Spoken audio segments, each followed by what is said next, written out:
Mr. Speaker, at the beginning of this year, January 2025, it was so crucial that if immediate action was not taken, our students were going to go hungry. The previous government had not made any provision for the term beginning in January 2025. So the Chief of Staff had to put in place stringent measures for a committee to be constituted to meet so that we could arrange for the supply of foodstuffs to senior high schools. And I want to appreciate the heads of assisted senior high schools for the role they played. And as we speak now, purchase of food items at the senior high schools is decentralized. We don't no longer expect buffer stock to supply food items from Accra straight to Tamale Senior High School or Wa Secondary School or Afe Senior High School in Akachi North or Peki Secondary School in South Dai, sorry. Mr. Speaker, it is also on record that currently government spends over 51 million Ghana cedis a week to feed students in our senior high schools. I will not give you any source, but it's a fact, and I know for that. Mr. Speaker, we approved the budget for 2025, and I am telling you that this is the calculation that we have in the 2025 budget. 51 million Ghana cedis a week to feed students. Mr. Speaker, so you will realize that with the decentralization, heads are having free hands in managing the procurement of food items in their schools. And that has even given them the voice. Now they can talk. Previously, they were unable to talk. And now that they procure the food items, there's no comment, there's no trouble anywhere again. And Mr. Speaker, that is what we are resetting for Ghana. Mr. Speaker, it is also on record that last year, or a few years ago, it was difficult for government to release money to WAEC, that is West African Examinations Council, to organize internal examinations such as the BECE and the West African Senior High School Examination. In this chamber, if the minority chief whip were here, he would agree or he would confirm that he and I had to work hard in hand with Honorable Agboja at the time to make sure that monies were released by Ministry of Finance to WAEC, because WAEC was threatening to postpone the conduct of examinations, the two examinations last year. And we had to make sure that as we speak today, government does not owe WAEC even 1 CD for 2025 basic education certificate examination as well as WASE. So what again do we want? That is the way we have to reset the agenda for education in this country. Our students should not be made of hostage because the government is unable to pay registration fees for their examinations. Mr. Speaker, if you visit our senior high schools, the Committee of Education in May this year visited a number of senior high schools in some selected regions, and what we saw was very bad. Furniture was a big challenge. We went to Eburi Girls School, one of the Category A schools that we have in this country. Students were sitting on Ghana Must Go as chairs. But if you go there today, they have very good furniture that they are using. That is because the reset agenda in education is working. That's right. That's right. Go to Presbyterian Secondary Technical, also in Aburi. You were there, we went. And you saw the furniture situation last year. We have been able to provide them with furniture now, and everything is going on well. That is the reset agenda. Mr. Speaker, we have promised Ghanaians that the obnoxious double track in the next 2 years will be abolished. Underline, obnoxious. Now, if you want to know what is happening, Mr. Speaker, you were once a member of the Education Committee and you knew what was going on. You will realize that it did not help in academic quality education at all. And that must be abolished. That one is very, very important because all schools, school calendar must be the same for all of them. You all go to school at the same time and break at the same time. As we are speaking, Mr. Speaker, 1 year group is at home, waiting for another group to go on holiday before they can also go in. That is not the best way to go. And that's why the Minister of Finance and the Minister of Education are promising Ghanaians that in 2 years' time, double track will be out of the scene. Mr. Speaker, it is also interesting to note that this year we have brought on board 70 private senior high schools as part of the free SHS program. And observations or information available shows that it is going on well. And next year, we'll have it expanded.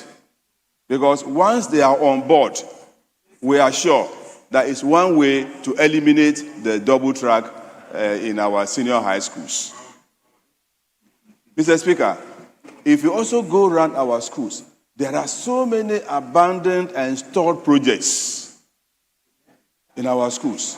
You go to a few schools, some schools, as many as 5, 6, or 10 projects abandoned at various levels. This government is determined to make sure that those projects that were started in 2016 in preparation for free senior high school, your government came and abandoned them. You abandoned the e-blocks. You abandoned the dormitories. You abandoned the dining hall projects. All of them, you abandoned them. But I can assure you that work is being done to make sure that these projects are completed and will be able to eliminate the double track in the next 2 years.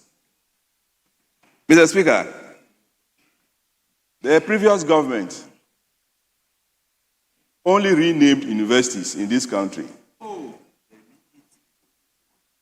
The immediate past, let me put it that way, just renamed universities in this country. They failed to add new ones.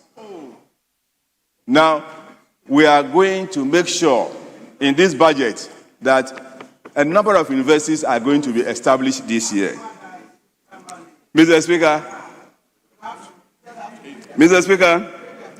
in 2016, a loan agreement was signed and money made available for the establishment of a campus of a University of Environmental and Development Studies at Donkokro. Your government, the past government, diverted that loan from Donkokro to Bunsu, denying the good people of Donkokro that opportunity. But I can assure you, per this budget, the University of Engineering and Agricultural Science at Bunsu will have a campus at Bunsu, at Donkokro, Kenyase, and Achirenswa. So that is number one university. The next one will be 2 technical universities. Now, you have 2 new technical universities at Jasikan and Techiman. It is our policy that every region should have at least one public university. And you created the regions, you failed to provide them with those facilities. We can assure you that next year onwards, we are going to provide these regions with technical universities, as well as public universities in Kintampo and Dabai. What again do you think we should be able to do in education as far as this is concerned? Mr. Speaker, it is also on record that PTAs were not given room to operate under the previous government. But as we speak, PTAs have been reinstated. There are no more PAs, Parents Association, but the PTA has been restored. We all know the role PTAs play in the educational development of this country. But why, for 8 years, we have denied them that role that they should play in the development of education in this country. Now they are back, and I'm happy that they have started well, and they will continue to contribute towards provision of quality education in the country. Mr. Speaker, it is also on record that for the first time in about 8-9 years, capitation grant is not in arrears. School authorities need this small amount of money to do some repairs that they have to do or carry out. But what do we see? The monies are in arrears over the years. But all these arrears have been cleared, and we are current on the payment of capitation grants. We assure you that this year and years to come, schools in this country will be what our children should attend. So you will realize that our institutions are now becoming better than they used to be. That culture of silence is no more there. They are making sure that they voice whatever concerns they have. And so what is it? Headmasters are free, they can talk, teachers can talk without intimidation. You see it? So that intimidation level that they suffered is over. Mr. Speaker, you also know that we promised automatic recruitment of teachers. Yes, teachers who left colleges in 2013, 2023 and 2024 are still at home. But we can assure you that the Minister of Finance will grant clearance and these teachers will be recruited. You cannot train the teachers and make them remain at home while the classrooms are empty. But take it from us that things will be better than we had come to meet it. The licensure exam, we have promised to remove it, and it is going to happen because it is being integrated into the curriculum of colleges of education, and that is the way to go. Mr. Speaker, before I sit down, I want to thank the Minister for Roads on the big push. In 2021, 2022, we had Year for Roads. The whole Denu Road was there, but nothing happened. But as we speak now, contractors are busy working on the road. So, Honorable Minister, congratulations to you and His Excellency, the President of the Republic of Ghana. On that note, Mr. Speaker, I thank you very much for the opportunity.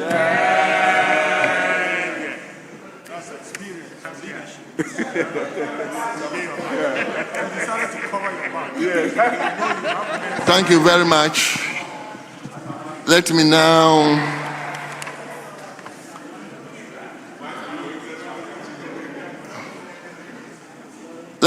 turn to the minority. Honorable John Darko will take your bite.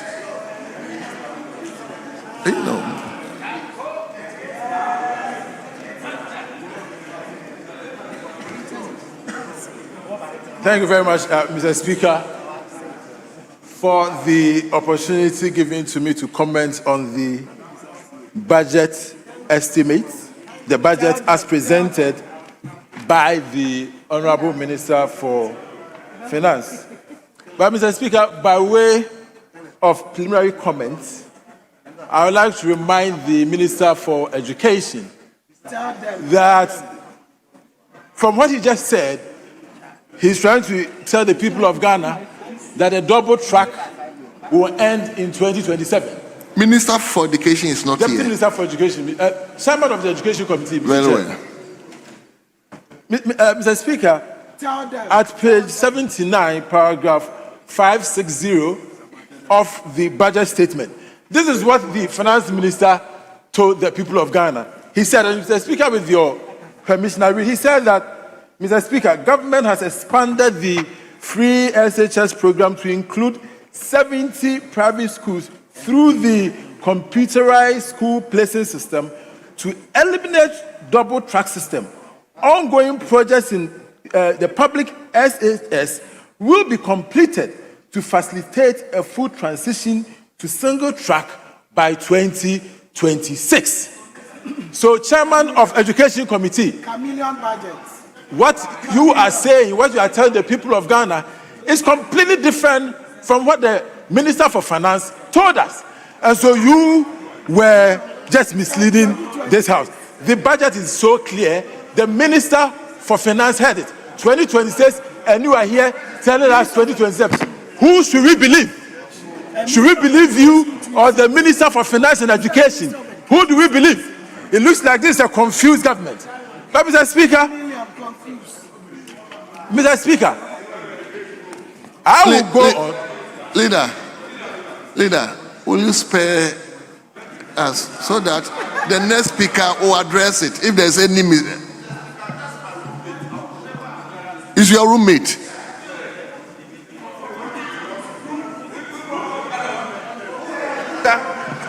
We said one room for 4 years.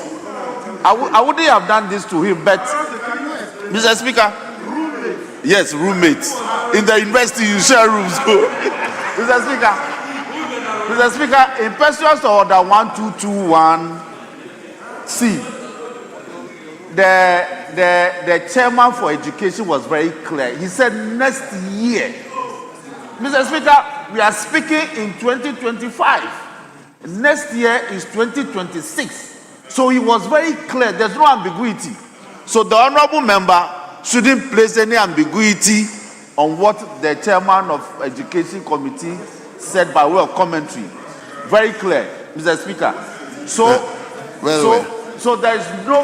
there's no ambiguity there. Stay on course. Well. No, he said 2026. That's what he said.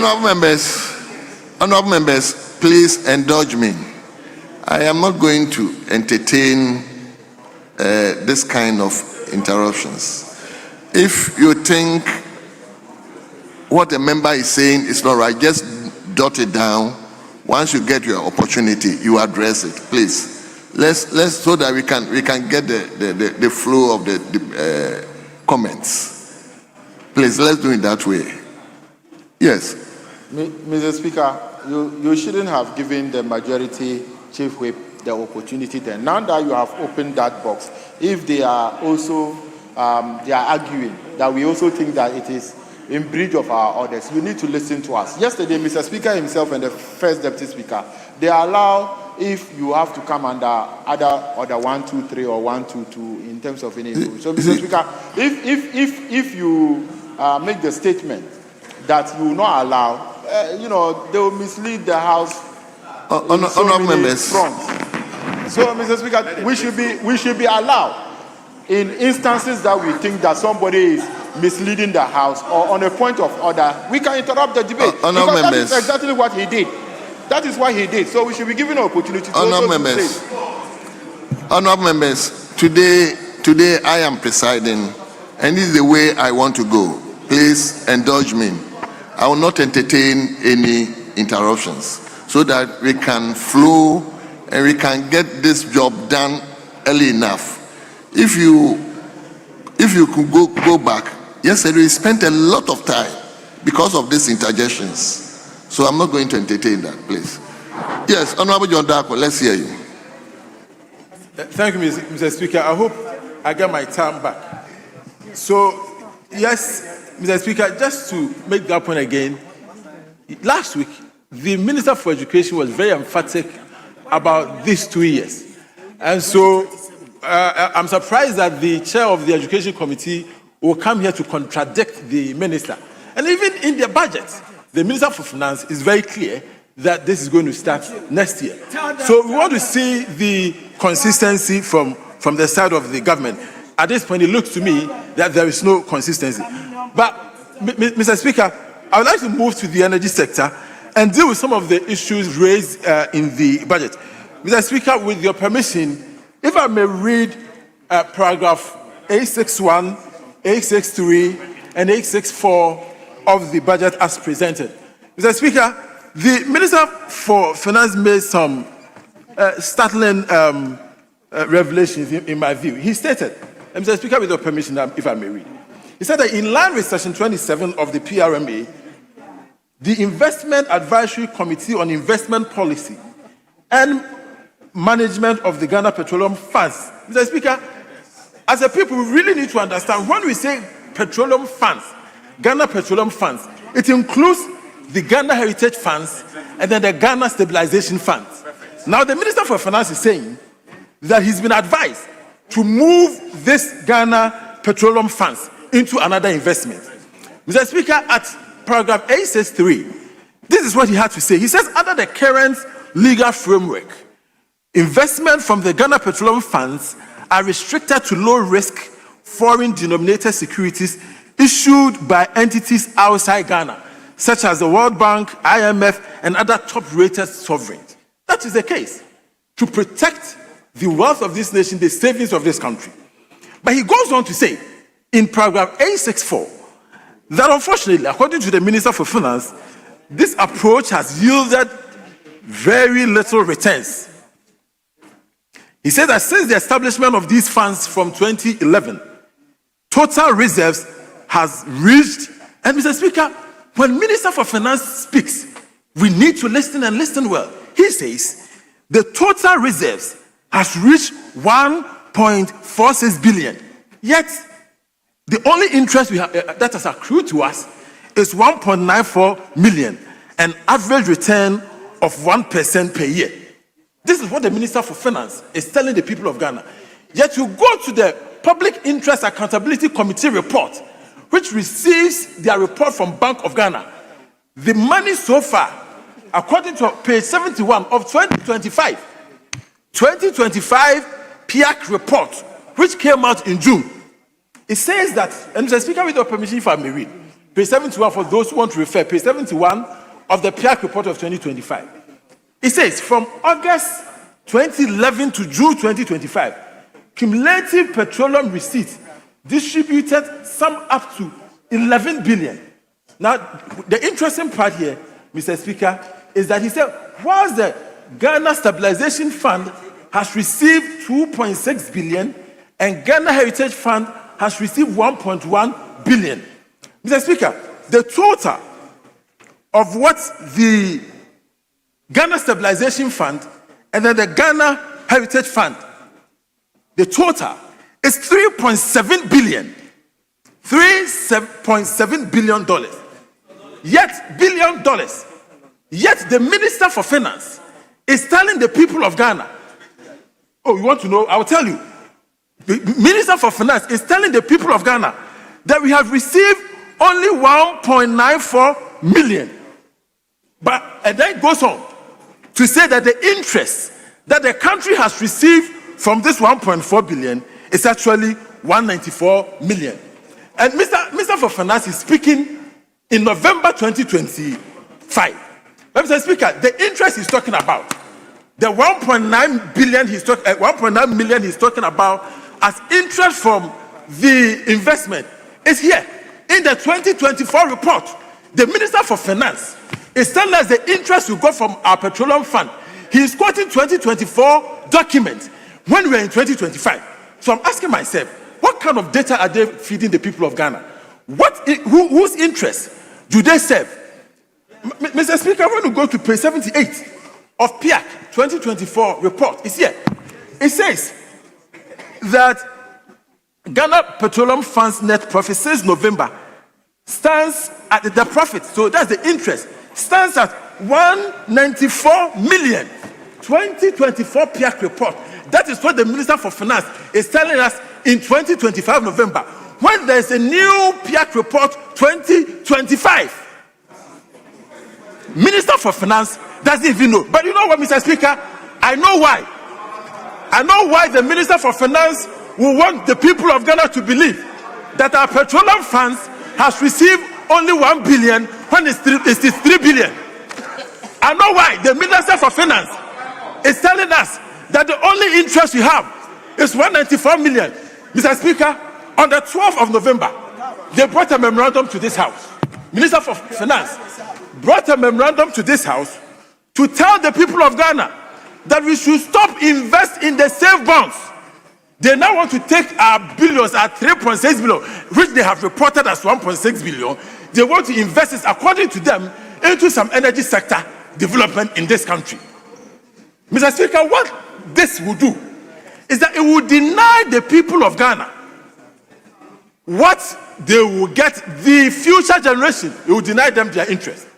Mr. Speaker, under the section 20 of the PRMA, it talks about the fact that at the end of the petroleum, at the end of the whole petroleum business, when our oil reserves have depleted, the Ghana Heritage Fund, the Ghana Stabilization Fund will come together to form the Ghana Wealth Fund. But you know what the Minister for Finance is trying to do? He's trying to take the Ghana Wealth Fund to spend now. This is what the Minister for Finance is trying to do. Mr. Speaker, this budget, if you look at it from this angle, violates all the principles of sustainable development. Mr. Speaker, sustainable development is development that meets the needs of the current generation without compromising the ability of the future generation to meet their own needs. What this budget does is to deprive the future generation of their needs. Mr. Speaker, when you look at the budget, you will see that the Minister for Finance is not serving the interests of the people of Ghana. He's not serving the interests of the future generation.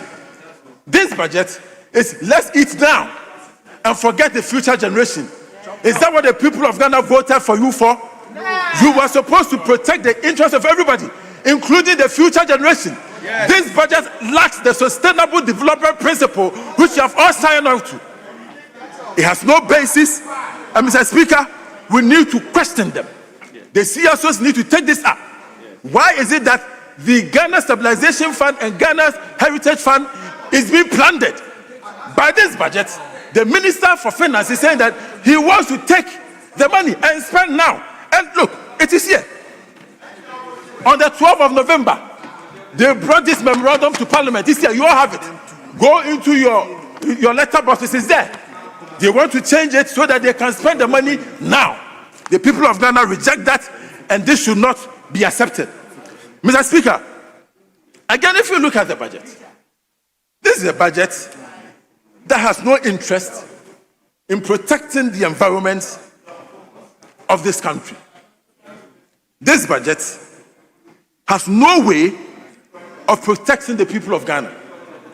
Mr. Speaker, when you look at the budget, yes, you can see that at paragraph 1175, the Minister for Finance has made some budgetary allocation of 400 million Ghana cedis to the waste management sector. 400 million Ghana cedis. Maybe we can say that, hey, Mr. President, we thank you for giving us 400 million cedis for waste management treatment. But Kwesi Pratt in his voice will say, Mr. President, there was a Kwame, no mum, to wait. However, Mr. President, we want to remind you, in 2025, how much have you given to the waste management companies to fight waste in this country? What?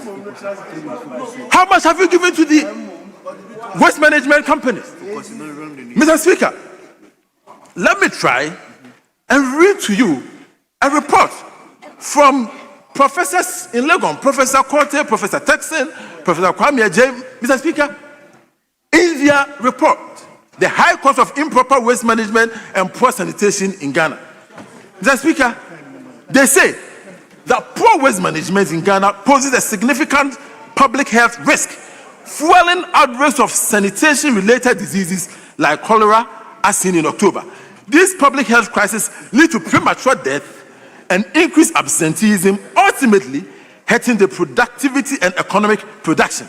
Mr. Speaker, they continue to say that studies have shown that municipal waste management system globally contribute over 200 billion to every economy. Now, Ghana, we don't know how much we get.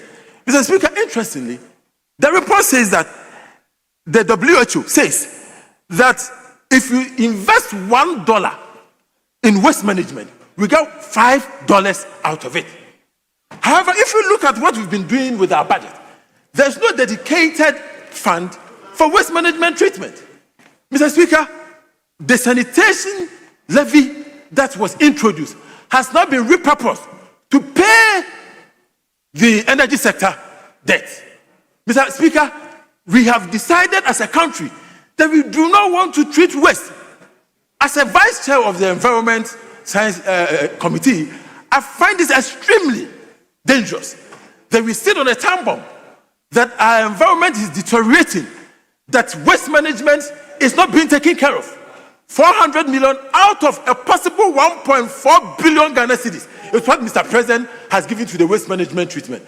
I am afraid that if we are not careful in this country, outbreak of cholera will kill the citizens of this country. So you ask yourself, whose interest do you serve, Mr. President? Mr. Atofosi, whose interest do you serve? Do you serve the interest of foreign companies, those in the oil and gas industry, or you serve the interest of the people of Ghana?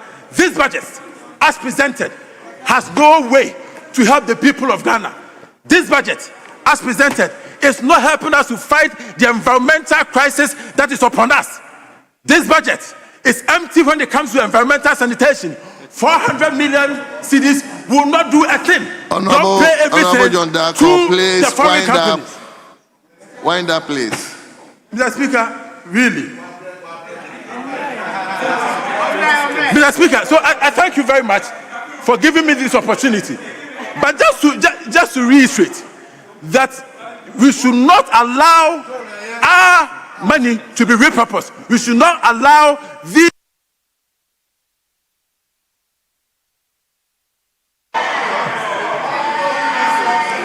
Thank you very much. Thank you very much. Honorable members, before we take the second round, kindly indulge me to acknowledge our guests at the public gallery. We have Katoma Legacy Academy. Katoma Legacy Academy.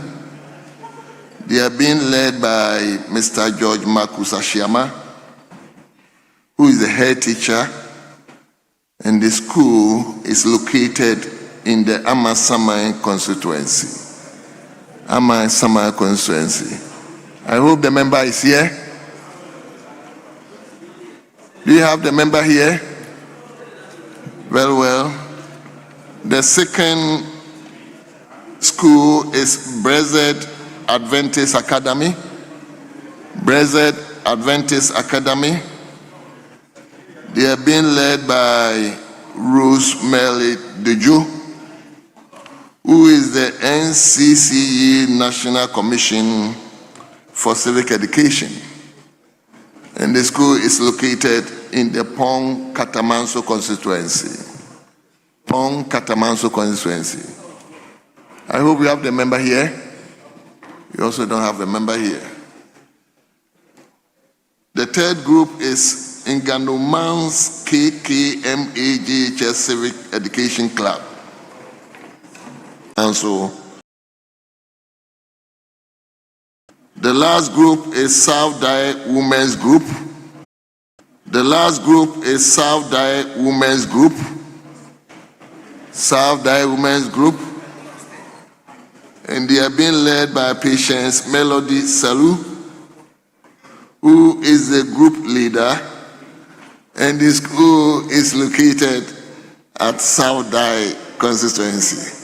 I could see the member is cheering the group up. Well, honorable members, on your behalf, I welcome our guests and wish them well. So, Honorable guests, we wish you well. The students among you, we ask you to study hard so that tomorrow you take our places when we are not there. Well, we move to... Is Collins Hadumako here? Yes, we move to Issa, Honorable Atta Issa. How many minutes? Honorable, you have 15 minutes. We have 10 minutes, sorry. Oh. You have 10 minutes. So your time starts from now. All right. 10 minutes. Thank you so much, Mr. Speaker. Let me use this opportunity to thank the Minister of Finance for presenting the 2026 budget with the team resetting for growth, jobs, and economic transformation. Mr. Speaker, I want to begin by correcting some various erroneous impressions that has been created with regards to the investment earnings from our petroleum revenue. Ghana, in the current legislation, has a 1% rate of return on all our petroleum holdings. For example, the Stabilization Fund and the Heritage Funds. The Ministry of Finance, having talked about the fiscal rigidities that is confronting us as a nation, has decided to diversify the investment portfolio that will generate a total return of 7%. And I wonder, in what mindset will you describe 1% as good and 7% as bad? Mr. Speaker, let me begin by highlighting some key highlights and strategic vision of the Finance Minister and the government. The total expenditure made by this government in 2026 is expected to be at 302.5 billion, equivalent to about 18.9% of GDP. However, the total projected revenue and grants total an amount of 268.1 billion, that is 18.3% of the prior year revenue. But I want to, for the purposes of education, Speaker, it will be too simplistic to just deduct 302.5 billion from 268.1 billion and claim that is the deficit of government. Speaker, let me use this opportunity to provide some indication. Every expenditure framework under any economic circumstance, we prepare short to medium term expenditure frameworks. So the 302.5 billion does not only indicate expenditure for the year 2026, it includes multi-year commitments in the budget. Speaker, the best measure of fiscal consolidation is the primary balance of commitment basis. This is because the primary balance of commitment basis isolates the independent variable called the interest payments. That is what the government doesn't have control over. Dr. Atuforsen has achieved 1.6% primary deficit on commitment basis. This means that government is spending within our means, and that is what we didn't see under the 8-year rule of Nana Akufo-Addo. Speaker, the budget aligns with Ghana's commitment under the IMF program, balancing stabilization with productive investment. That is the goal of this budget. Speaker, let me now go to the macroeconomic stability and other micro factors. Speaker, the 2026 budget builds on macro stabilization gains made in 2025, strengthening fiscal discipline, restrain borrowing, and improve debt dynamics. Speaker, as a result of our prudent management of the Ghanaian economy, where you saw that local treasury bill issues have gone down from 28.9% to about 10.7%. This has made domestic interest debt servicing to decline. For instance, if you look at the interest payment projections, they are more manageable and within means. And the Finance Ministry has projected interest payment at 57.7%. Speaker, if you look at our inflation, people want us to believe that today we should not celebrate inflation of 8%. What it does is that it guarantees confidence in the Ghanaian economy. 2, it allows for people to make proper planning. And 3, it does not erode the savings of the ordinary Ghanaian. That is a micro factor that I want my brothers to know. Speaker, in 2026, the Finance Ministry projects inflation to still be within the 6 to 10% inflation band. Mr. Speaker, let me now come to the growth projections. In March, when I was contributing to the debate, I made it clear that it is not the absolute growth that we are worried about. It's the source of the growth or the drivers of growth.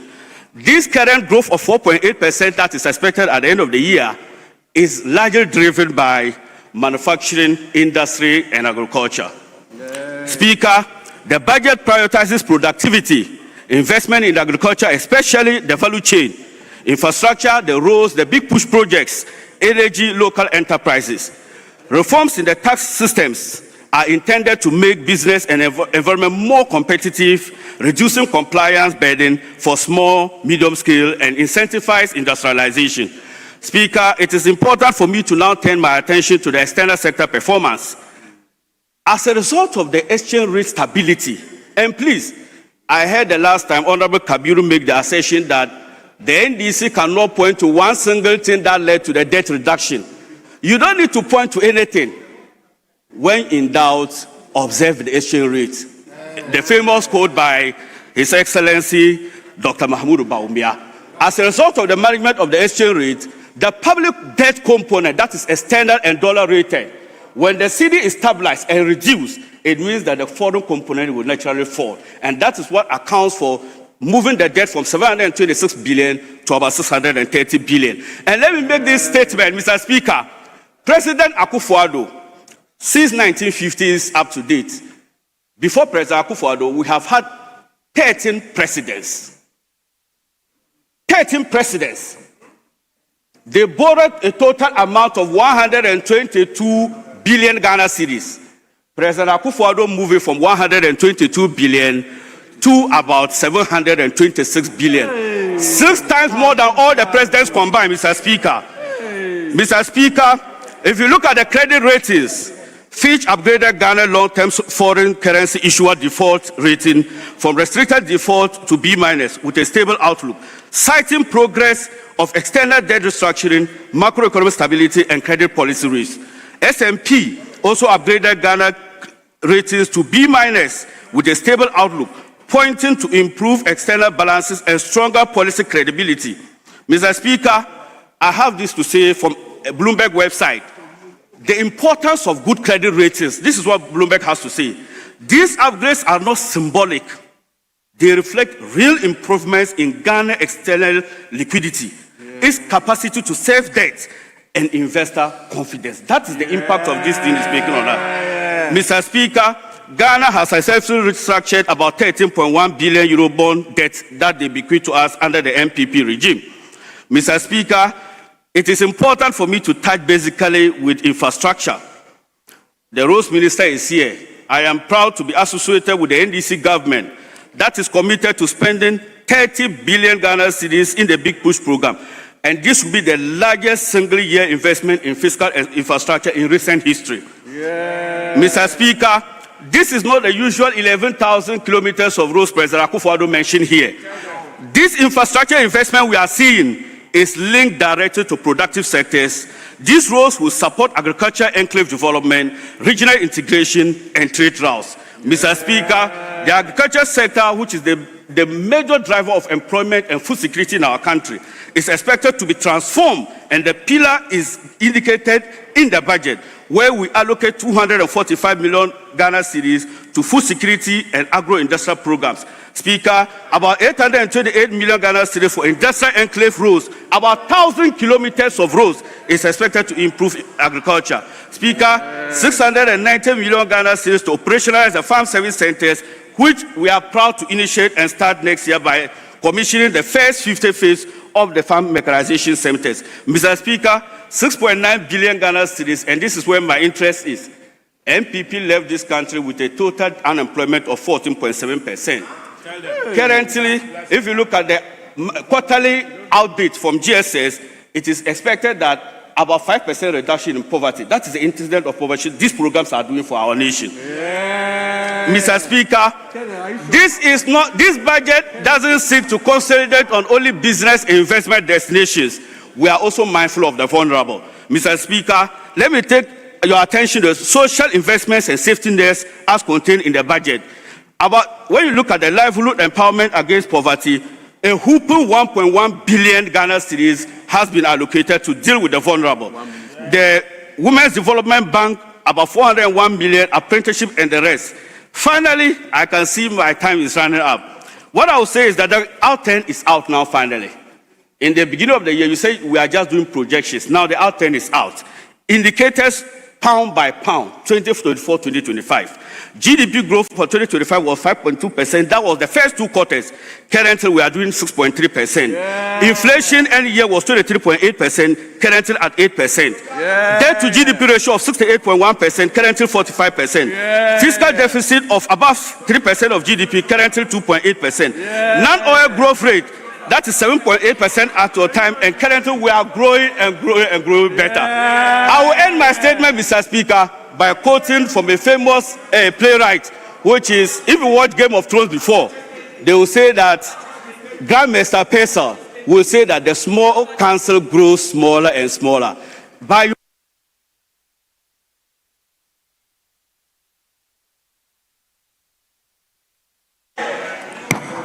Honorable members, Honorable Kabilo, you are the available leader. The rules has already been set. I said earlier on that I'm not going to entertain any interjections. If the figures he was sending out, you think it's not right, just dot it down so that once you or anybody from the side is speaking, we can, so that we can flow and get enough time for other things. So, Mr. Speaker, I'm guided and I will take you from what you said. But when a person's name is mentioned, I think it did not Honorable Kabilo, respectfully. So let me turn to Honorable Collins Admakumensa. Honorable Collins, you are deputy ranking, and you have 15 minutes. Well, thank you, Mr. Speaker, for the opportunity to comment on the budget as presented by my very good friend, Dr. Ato Forson. Mr. Speaker, let me say that I stand here very, very proud as a member of this particular caucus, the mighty minority. Yeah. Mr. Speaker, for the past 1 week, we've all had the opportunity to debate this budget. And any objective observer would say that the clarity of thoughts, yes, the depth of the knowledge, the research, the deepness of the research, yes, has been displayed by the minority side. Yeah. And Mr. Speaker, there's one particular theme that runs through all the debates from our side. Mr. Speaker, honesty. Members from our side have been extremely honest with the facts. Mr. Speaker, members from our side are even candid enough, Mr. Speaker, to acknowledge some good things in this budget. Unfortunately, Mr. Speaker, I do not see say from our members, from our colleagues from the other side. All the debates that we've listened to from the majority side, none of them acknowledge the efforts by the Nana Addo Akufo-Addo government. All of them. They fail to acknowledge any good thing that occurred in our government. Mr. Speaker, a few months ago, we were told that 1,357 containers have vanished from the ports. The issue, Mr. Speaker, was debated in this house. And I recall the majority leader. He says, oh, heads must roll. How can containers develop wings? They've all moved away. I remember the minority leader advising them that they should take this as an opportunity to embark on major reforms within the energy sector. Mr. Speaker, thankfully, the energy minister listened to good advice. Today, after months of prayers and fasting, the containers have suddenly developed new wings. And Mr. Speaker, they have flown back into the same port. That is what I'm talking about, honestly, Mr. Speaker. I hear the finance minister with a very smiley face, talked about increment in revenue in ECG's operations. Mr. Speaker, that is true. Some increment has occurred. What he failed to say, Mr. Speaker, is that that increment is not because of the 10-month operations of ECG. Yes. What he failed to tell you, Mr. Speaker, that within the past 3 years, before the NDC came into power, the reliability improvement project that was begun by the Nana Addo Dankwa Akufo-Addo government saw to the Bibiani substation constructed. Yes. The Dabuase substation constructed. Yes. The Awaso substation constructed. Yes. The Sewa substation constructed. Yes. The Tafu BSP reconstruction done. The Takrady port switching substation constructed. The Obuasi BSP substation constructed. And Mr. Speaker, the Kpando substation upgraded. These are programs that were embarked by the previous government that are yielding results today. Mr. Speaker, the minister failed to acknowledge that the system automation project that saw to the construction of the SCADA system and the VITT centers in Accra, Tema, and Takwa were all completed under the Nana Addo Dankwa Akufo-Addo government. Mr. Speaker, the technical loss reduction program that was embarked by the Nana Addo Dankwa Akufo-Addo government that led to 1,858 LV network extensions completed, 1,345 system improvement projects completed, and 1,347 upgrading of distribution transformers completed. Yes. All these things were done under Nana Addo Dankwa Akufo-Addo government, which is what has led to some of the improvements we are seeing in the energy sector. Honesty, Mr. Speaker. Mr. Speaker, they failed to acknowledge that the commercial improvement project that led to the ECG Power App improvement, Haptel, my brother talked about it a few months ago.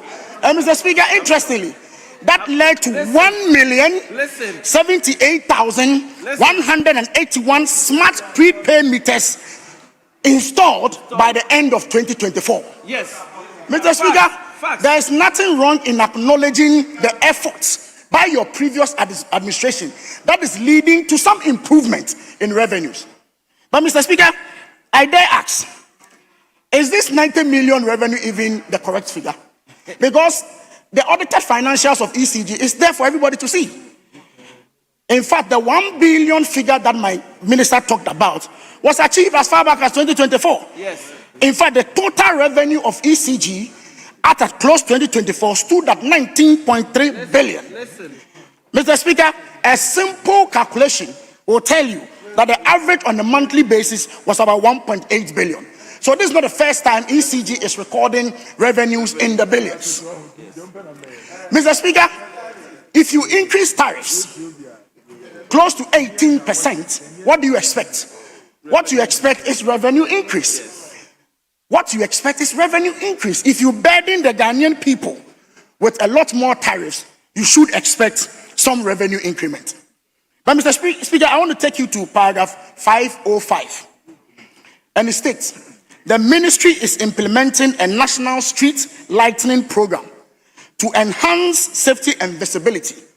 Over 1,900 solar street lights have been installed in Ashanti region, with an additional 10,000 smart units to be procured in 2026. And Mr. Speaker, when I saw this, I was a little bit alarmed because the members of the Energy Committee were informed of this particular program on the 10th of November. And Mr. Speaker, I'm prepared to tender this in as evidence. This is a letter from the Ministry of Energy and Green Transition, dated 10th November 2025. The budget was read on the 14th of November 2025. Now, this particular letter on the 10th was written and addressed to all regional ministers. And Mr. Speaker, the heading I put, rehabilitation or installation of street lighting systems in regional capitals. And Mr. Speaker, it's very instructive to note, paragraph 3. It says, as part of the project implementation arrangement, the ministry will officially launch and hand over the project site to the contractor on Wednesday, November 12th. Very instructive. The letter is dated 10th November, informing regional ministers that this particular program will be launched on the 12th. Then the finance minister comes to this house and tells us that within 2 days, 1,900 street lights have been installed. Mr. Speaker, I have the official letter. In fact, this letter was informing the regional ministers of the various contractors on the 10th. And telling the regional ministers that the program that the minister talked about on the 14th will be launched on the 12th. How a program that was launched on the 12th can necessitate or move to construction of 1,900 street lights in Ashanti region just beats my imagination. But Mr. Speaker, what is even more striking is that in this letter, the quantity to be installed per region is attached. And Mr. Speaker, I have it here. He says Ashanti region has received 1,900. Mr. Speaker, the letter from the ministry to all the various regional ministers, Ashanti region is entitled to only 800. 800. Ashanti region is entitled to only 800. How 800 suddenly moved to 1,900 within 2 days? It's only the minister who can explain to us. Mr. Speaker, I want you to also go to paragraph 507. Mr. Speaker, paragraph 507, with your permission. He says, under the National Electrification Scheme, 117 communities have been connected to the grid, raising national electricity access, Mr. Speaker, to 89%. Government will expand this coverage through a 10-key implementation model targeting full national electrification within 5 years. Now, Mr. Speaker, this is quoted in the 2026 budget that the minister intends to connect 117 communities in order for the electricity access to get to 89%. But Mr. Speaker, ironically, Mr. Speaker, if you go to the 2025 budget, which was presented by the same minister, Mr. Speaker, on paragraph 568, the 2025 budget, the statement reads, and Mr. Speaker, with your permission, Mr. Speaker, the Ministry of Energy and Green Transition is committed to achieve universal access to electricity. Under the Rural Electrification Program, a total of 276 communities were connected to the national grid in 2024. That's the catchword. Increasing the national electricity access rate from 88.95% in 2023 to 89.03% in 2024. Mr. Speaker, I can tell you that the figure that the minister talked about, that they are now going to get to 89%, the Nana Addo Dankwa Akufo-Addo government by 2024 had already reached 89%. And I'm not the one saying it, Mr. Speaker. It is in their own budget, the 2025 budget. They had already acknowledged that the Nana Addo Dankwa Akufo-Addo government had already reached 89%. In fact, in the 2025 budget, they promised to move that 89% to 90%, which is the universal access rate. So they should just acknowledge. That is why I talked about honesty. Honesty. Mr. Speaker, they should be candid enough to accept that the Nana Addo Dankwa Akufo-Addo achieved a lot. Now, Mr. Speaker, let me come to the IPP renegotiations. Mr. Speaker, the minister talked about some savings within IPP renegotiations. And Mr. Speaker, it's interesting. First of all, I want to thank the minister for now accepting that the contract that they signed between 2012 and 2016 needs some improvement. This is exactly the point we made about take or pay. Indeed, the Nana Addo Dankwa Akufo-Addo government was saddled with about $600 million a month in debt because of these IPPs. Mr. Speaker, the question is, who renegotiates a good deal? If it's a good deal, why do you renegotiate? If it is a good deal, why do you renegotiate? You cannot cause the problem, take plans to reverse it, and want us to give you credit for that. No. Mr. Speaker, it will not happen. In fact, Mr. Speaker, if you look at Senate, it was signed in 2013. Sano Asogli, 2014. Car Power, 2014. BX Solar, 2014. all these IPPs were signed under their term. If today you want to renegotiate a bad deal, just be honest. Be honest and acknowledge that you did a bad job. You did a bad job and now you want to reverse it. But Mr. Speaker, I want to conclude. I want to conclude and say, we from our side, we are not going to be a destructive minority. We are always prepared, Mr. Speaker, to critique when necessary and profess solutions when necessary. And in all these debates, Mr. Speaker, everybody has seen that the mighty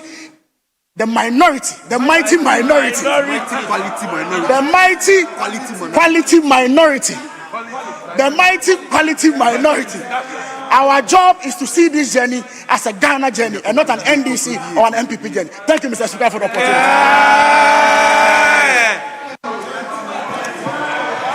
Thank you very much. Honorable members, we will take the third round, and after the third round, we will pause and complete the VAT bill, then we come back.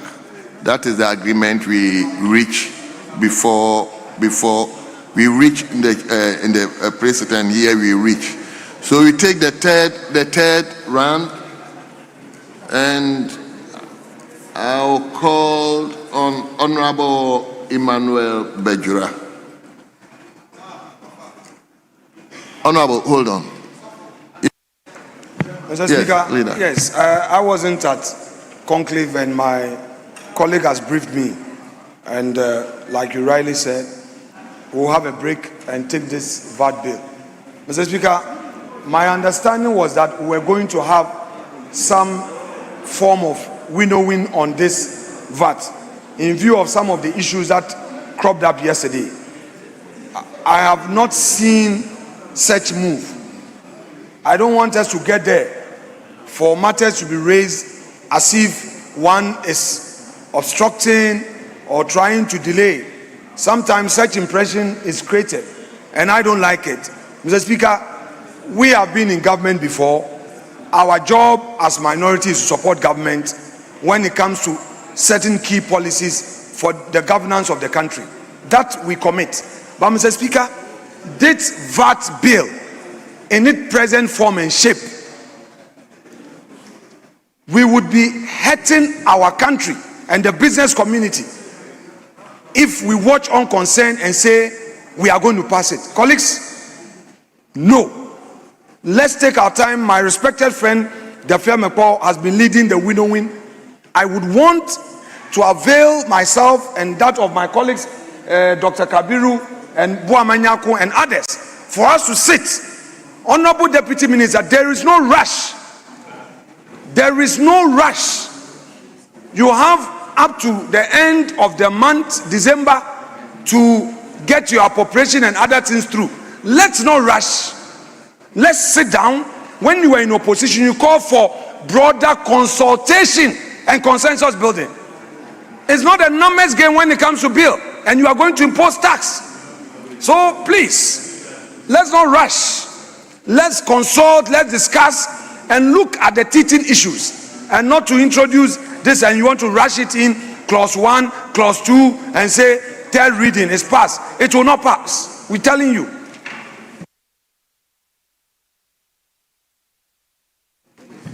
Speaker. Yes. Let me listen to the minister. Thank you, Mr. Speaker. Mr. Speaker, I appreciate the concern of the minority leader, except to let him appreciate the fact that we have consulted widely. In fact, when the minister came up with the decision to amend the VAT Act and to actually bring an entirely new act, we started by consulting stakeholders. We have done a very wide range of consultation. We brought it to the House. It was referred to the committee. We have dealt with it in the committee. There was one issue that he raised yesterday, and we thought that we brought finality to it. We are open to other discussions if the minority wants some clearance on some of the issues. But the impression should not be created that we are doing this without consultation and that we are rushing anybody through. We have done thorough work, have engaged a lot of stakeholders, even outside the Parliament. And so that impression should not be created at all. Thank you, Mr. Speaker. Speaker, with respect, yesterday, when the matter was tabled, let me explain something to my respected colleague from Isojaman. Mr. Speaker, the Minister of Finance mentioned this in his budget statement. And soon thereafter, papers were laid, referral made to the Finance Committee. The Finance Committee's report, when it was ready, the ranking on Finance Committee did not even see it. The deputy did not see it. Members on the minority side of the Finance Committee did not even see it. 3, the motion was introduced under certificate of urgency. So where is the consultation? Now, in the past, leaders would have the opportunity to peruse such policies, discuss it. Honorable Ampim, you say you have consulted and held discussions. I am right here. Tell me in the face whether this bill, I ever saw it, or even before you laid it, you gave copies to leadership. I'm here. Tell me in the face for Hansa to record that I am doing mischief. You cannot be introducing bills, policies under certificate of urgency and expect that we support you. However, if you think you have 189, you want to use your 189, so be it. You can get your 189 in this chamber, not less, meet the constitutional threshold, and do what you want to do. Let the people of Ghana see what you are doing. You are imposing new taxes on the people of Ghana under certificate of urgency, like you did in the 1 Ghana cedi per litre, the 18% on electricity tariff, and you expect us to be quiet. We will not be quiet. We will not be quiet. Our voices will be heard. This is not what you promised the people of Ghana. You promised them that you are not going to impose taxes on them. Live by that promise of principle, not convenience. Thank you. So we'll take the third. Honorable Chief Whip, is it the same thing? We are going to go there. So you let's finish the last batch of. No, Mr. Speaker, these are very serious matters. You know something? Mr. Speaker, we will come here. Mr. Speaker, just hear me. Mr. Speaker, I came to meet the minority leader in this chamber. He's senior to me, and he's senior to me in leadership. He knows that at this time of the year, there are a lot of engagements that take place. It's not everything that we bring to the floor. And so I respect the views and the concerns that he's expressing. But with all due respect to him, he shouldn't threaten us. He should not. He shouldn't say that it won't pass. He shouldn't say those things. We want to hear him and hear his concerns and factor them into the consideration of the bill. But to say that it will not pass shouldn't threaten us. So you should allow us to engage. The winnowing is now one of the committees that we will consider the matter. So I am looking for the opportunity that later today we can engage at winnowing and deal with the matters. So we want to make progress. He just went to do his press conference. We haven't responded to his press conference. We are minded to do business on the floor. So it should allow us to make progress. We take one more commentators on either side, and then we can deal with the instruments before us. Mr. Speaker, the avant-garde of government business. When did he become a diplomat? I don't want diplomacy from you. You are in charge of pound for pound. Do pound for pound. Why are you being a diplomat? And you are talking about my press conference. When a judge is trying to forcefully remove Honorable Nyinda, Pandai MP is here. A judge is trying to remove him. Very well. And we want the nation to know. If you say you would engage on this matter, Ampim will come and sit here. You say you've engaged other people. This is a house of parliament. Even your own backbench, you have failed to engage them. Look at the empty seats. Look at the empty seat behind you, and you come and sit here, and then you say we should pass it. Well, I'm not threatening you. I'm not threatening you. I can't do that. I'm only promising you that we will not be part. If you have your 138, you can do it. Well, but it's good you are a diplomat. You are in government. We are in opposition. So, opposition, we do our thing. You are in government. You should be a diplomat. Mr. Speaker, the man has conceded. We don't need to fight him again. But Ampim should know that you are not doing any VAT bill today. You are not doing it. You should know. Carry your backbench along. Carry them. Carry parliament along. Empty seat behind you. Oh, really? Trade Minister, have you had your releases for 2025? Yes, let me invite Honorable Emmanuel Begula. Mr. Speaker, with the greatest of respect, my name has been mentioned. Mr. Speaker, I have been taken care of by the Finance Minister. I have received my releases and I'm working well, and the Ministry of Trade, Agribusiness is doing perfectly well. I have enough money to do my work. Thank you very much. Mr. Speaker, my colleague is a very, very senior counsel. She has spent many years at the bar.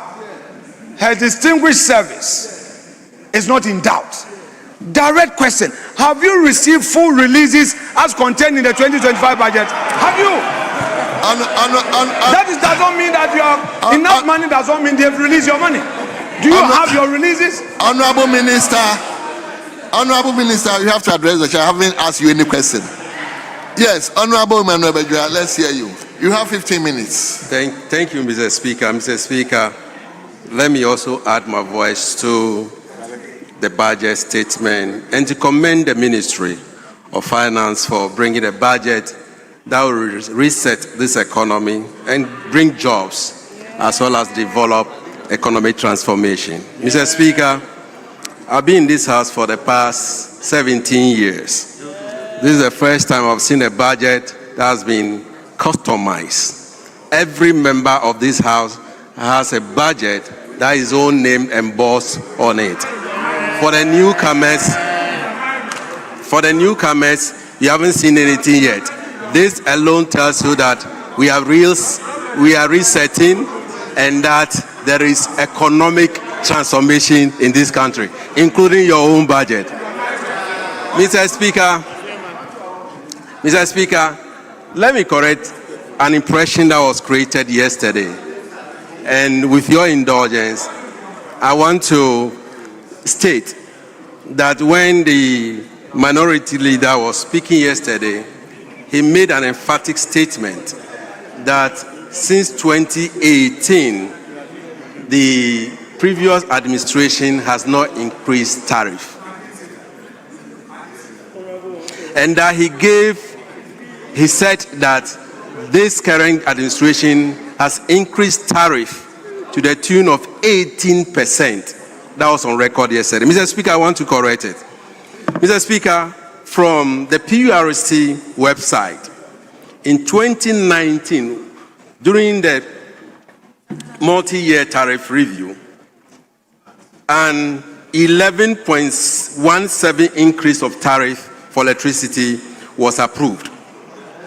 Fourth quarter of 2019, 5.9 was approved. 2023, 27.15 was approved. First quarter of 2023, another 29.96 was approved. Then, Mr. Speaker, the second quarter of 2023, 18.36% was approved. Third quarter 2023, 4.22 was approved. Fourth quarter 2023, 1.52% was approved. Mr. Speaker, in addition to that, 2024, 1.4 was approved. Second quarter in 2024, 3.89 was approved. Third quarter 2024, 3.02 was approved. Mr. Speaker, if you add all this up, it comes up to 120.83% of electricity tariff that was increased from 2019 to 2024. This cannot be factual. Honorable members, I think when we laid the ground rules, minority leader was not here. He just came in and he's been up throughout. But the ground rules was made clearly that we may not allow this interjection. So that's why I'm begging. Speaker, with respect, ordinarily, if he is rebutting a matter in the public space, that's his right. But Mr. Speaker, he mentioned me specifically and said I had said something. Mr. Speaker, with due deference to Honorable Bajira, yesterday, my contention was to the effect that in 2018, government through PURC announced tariff reduction. That was an ipso facto submission I made. 2018, and if you check on their website, you will find it. And in fact, it is contained in the submissions of the minority to the PURC in the recent engagement we had. We quoted it. 2018, government of Ghana reduced electricity tariffs ranging from 18 to 30%. That is what I said. I never said anything about 2019, 2020 and all. So if you have your facts on 2019, you can state it, but don't say I misled the country, because I stated what is on public record by PURC. If you want to quote something else to dispute that one, then you can go ahead. But I beg of you, with the greatest deference, don't misquote me. Thank you, Honorable. Yes. Mr. Speaker, the record is there for everybody to listen to. And for me, I want to put on record that from 2019 to 2024, the previous administration has increased tariff 123%. Mr. Speaker, having laid that foundation, I want to state that this current government has done extremely well when it comes to the power sector as well as the petroleum sector. The power sector, Mr. Speaker, we all know, was bedeviled with debts to the tune of, Mr. Speaker, $1.4 billion US dollars. $1.4 billion US dollars, without knowing how this monies will be paid. The current administration, Mr. Speaker, through the leadership of the minister, has, Mr. Speaker, paid a tune of $300 million US dollars and has negotiated that 2026 another $345 million US dollars will be paid. If you don't have an administration, a management of economy that thinks outside the box, you will not be able to pay for debts that you have accrued. Mr. Speaker, this clearly tells you that the current administration is doing better and far better than any other government. Mr. Speaker, having said that, we all know that power is the engine of growth.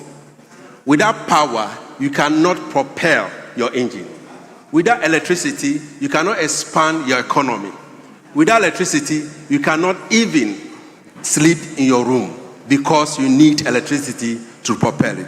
Mr. Speaker, having said that, all the IPPs, my colleague mentioned, he's not here, my colleague mentioned that there was renegotiation. Yes, indeed, if you have a leader who understands economics and negotiation, you will negotiate with your producers. And so the current minister and the ministry has negotiated through a negotiation team led by ASEPA, no other person but ASEPA, a think tank, to renegotiate the debts.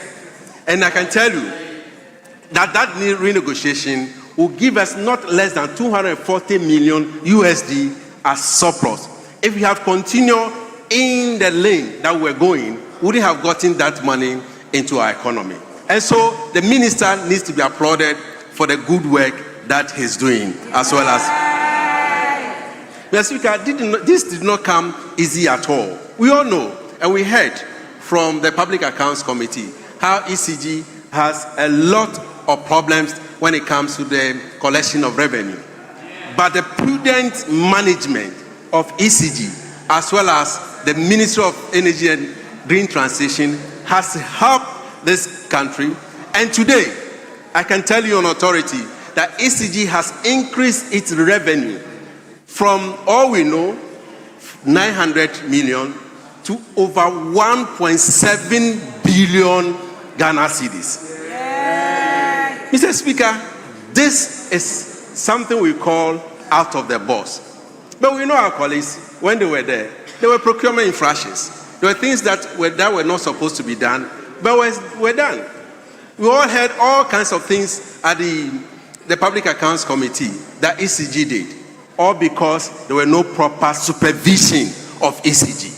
Today, we have a proper supervisors of ECG. And ECG is doing everything in their power to make sure that power stays, or light stays in our lights, in our lights. Mr. Speaker, when we came to power at the transition meeting, we were told that if we are not careful, there will be power outages, during the year. Today, there is power that there is stability of power in this country. That is not all. Apart from the lights being on, Mr. Speaker, there is also, if you are a manager that thinks outside the box, that plans effectively, you will also know that you need to plan for tomorrow. And in this budget, Mr. Speaker, there's going to be a construction of 1,200 megawatts of thermal plant. Yeah. Why? Because even though we have power that is needed, we have power that will be enough for us, we still need to plan ahead. And the planning ahead is start the construction 2026. And this 1,200 megawatts will not be only for the country, but it will also be for export purposes. This, Mr. Speaker, resonates with our budget that we are resetting for growth, jobs, and economic transformation. If you want to build a factory in your constituency or your village, as it used to be that we have one village, one dam, one district, one factory, which there was no electricity because there was do so.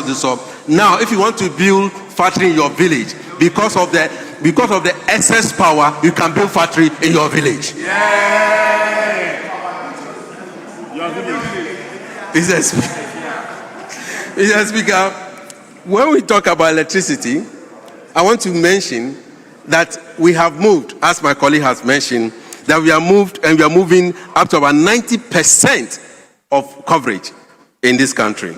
And that in 2026, there will be rural electricity acceleration and urban intensification initiative. Mr. Speaker, 2 billion Ghana cedis has been allocated for this phase one. What will that do?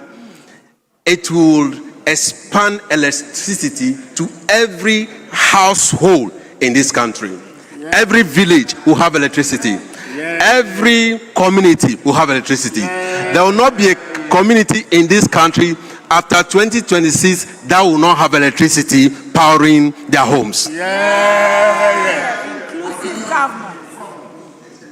Having said that, Mr. Speaker, we all know that our domestic natural gas is expected to reduce our cost generation by 75%. But Mr. Speaker, we saw that this gas domestic natural gas production that is will be reducing, the Jubilee partners, alongside with our Ghana Gas Company, we just had a meeting with them, and we've been told, they have given us full assurance that from next year, there will be GPP2. What is GPP2? Ghana Gas Processing Plant 2. Yeah. How would that do for us? It not only add to propel and engineer our thermal plant, but it will also be good for other industrial purposes. Now, this tells you that if you are a planner, you are an engineer, you are an economist, you must plan ahead. We sat down in this country without planning, without any additional plant. We were using the old plant and it was light off. And people could not add to their industry. But we have come. John Dramani Mahama has come to add to our thermal plant to make sure that we have additional thermal plant, we have additional gas processing plant, we have additional enough power in this country which can be used for export.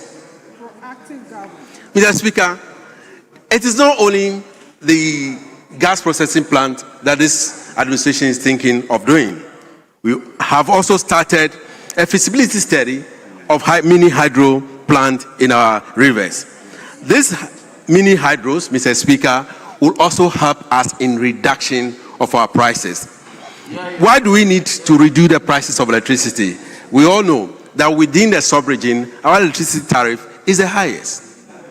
And so when you have gas on stream, you have thermal, you have hydro coming on board, your electricity bill will come down. And industries will also be effective. Having dwelled with the power sector, Mr. Speaker, let me move to the petroleum sector. Mr. Speaker, the petroleum sector, we all know, has a lot of issues, problem. We initially inherited 76.22 per barrel of oil.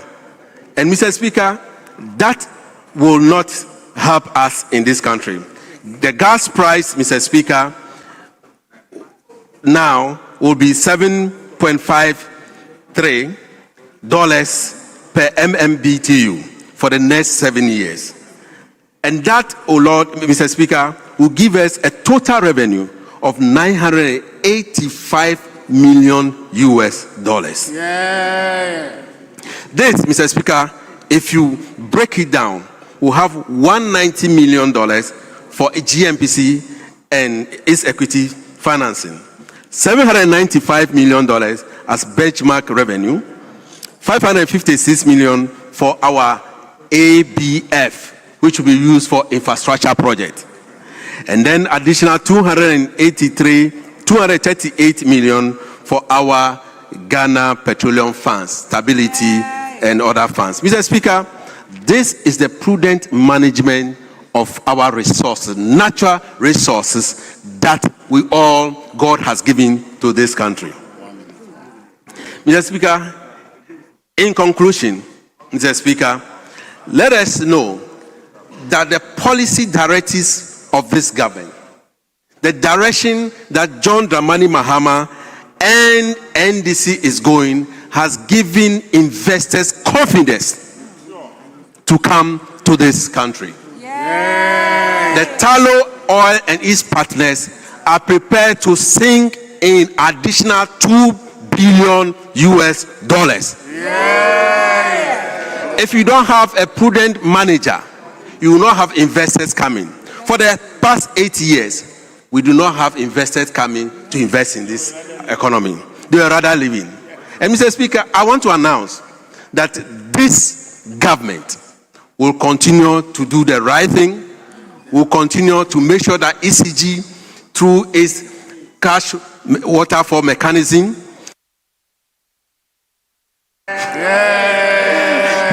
will continue to make sure that we have. Thank you so much.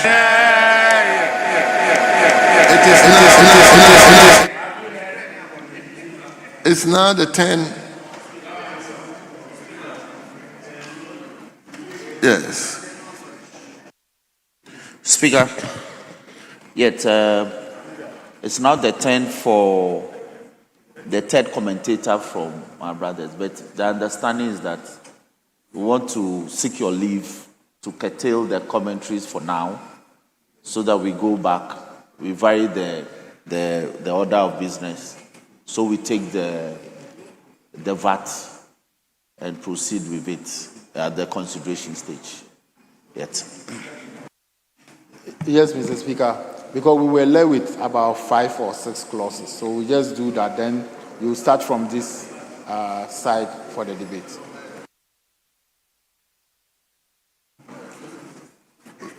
Well, honorable members, let's turn to page 9. Page 9, item listed 19. Value added tax bill 2025 at the consideration stage. No. What grocery? No grocery.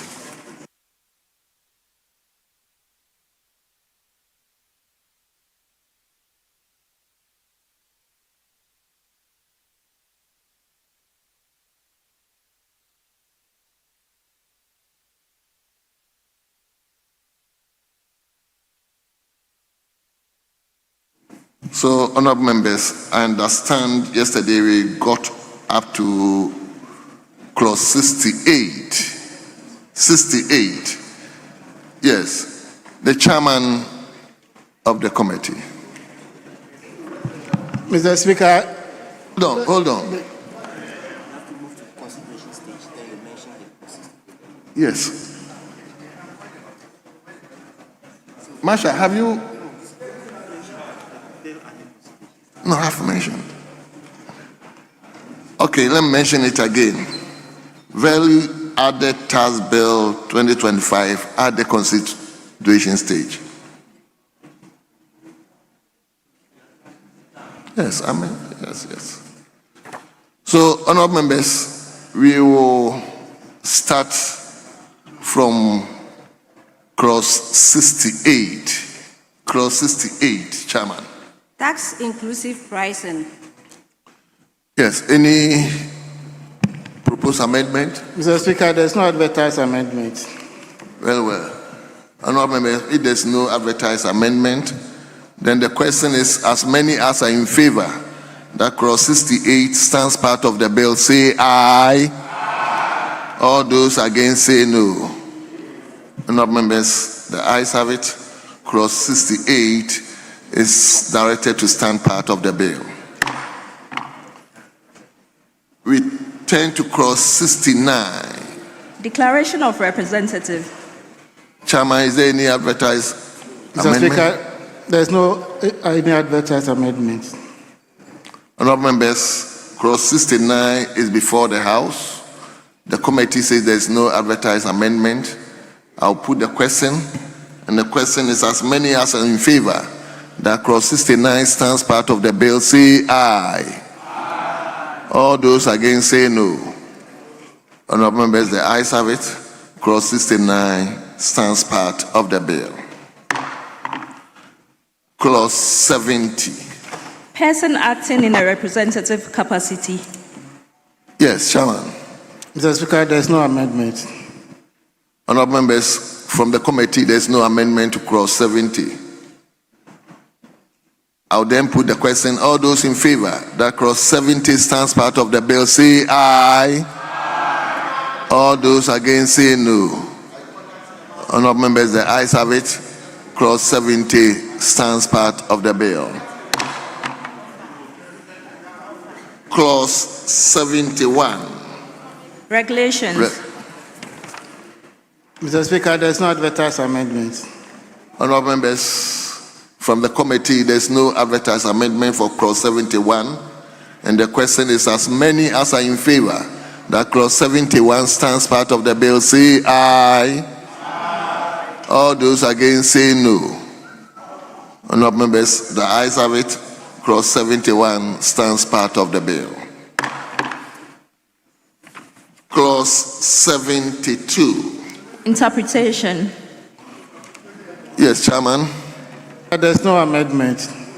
Honorable members from the committee, there is no advertised amendment. Yes, I can see the member for Asante Achem Central. Mr. Speaker, I do not have anything specific, but to lump everything under interpretation, which is a lot, I would have thought that the chairman would go through them one after the other so that we make sure that everything is covered. But if he's satisfied beyond whatever doubt, then we may go ahead. But it's a lot. Lumping the interpretation clauses all together, I thought that is Chairman, did you hear the senior? He's been the senior legislator. So he's advocating or advising that even though he doesn't have any issue, but he will have thought that since it is so many sub-clauses, we could have taken them one by one. Anyway, let me hear. Mr. Speaker, the chairman has been, the Honorable Anyubedu has been my long-standing chairman of the Constitutional League, and I served under him. And he knows that the practice is we consider the clauses one after the other. The interpretation clause is one clause, even though it may contain a lot of the terms and the terms of art that we want to define, but it's just one clause. So we cannot take them the terms as defined one after the other. That's the practice that we adopted in this house. Very well. If he has an issue with one of the interpretations contained in there, he can raise it. But once there's no issue, it has to be taken en bloc as one clause. Yes, Honorable Habib. Mr. Speaker, the chairman of the Forces of Darkness from the majority side. Mr. Speaker, the majority chief whip, that's your senior at the bar. So if you want to put something, we should do it in bulk. We agree and we move ahead. But stop speaking as if what you are saying is legal and what he's saying is not. He's 15 years more at the bar than you. You are just... Well, thank you very much. You are struggling 15 years or 16 years. Yes, Honorable Deputy Minister for Finance. Thank you, Mr. Speaker. Mr. Speaker, the chairman of the darkness of Forces of Darkness on the other side just wanted us to hear his voice. But, Mr. Speaker, we started the consideration yesterday. And even yesterday, because there are no amendments, we thought that those that were short could have been taken together, but we were told that strictly it must go one clause after the other. And so we believe, and the committee has done a good job already, so we believe that we are good to go. Thank you, Mr. Speaker. Very well. So, honorable members, the question is, as many as are in favor that cross 72 stands part of the bill, say aye. All those against say no. Honorable members, the ayes have it. Cross 72 stands part of the bill.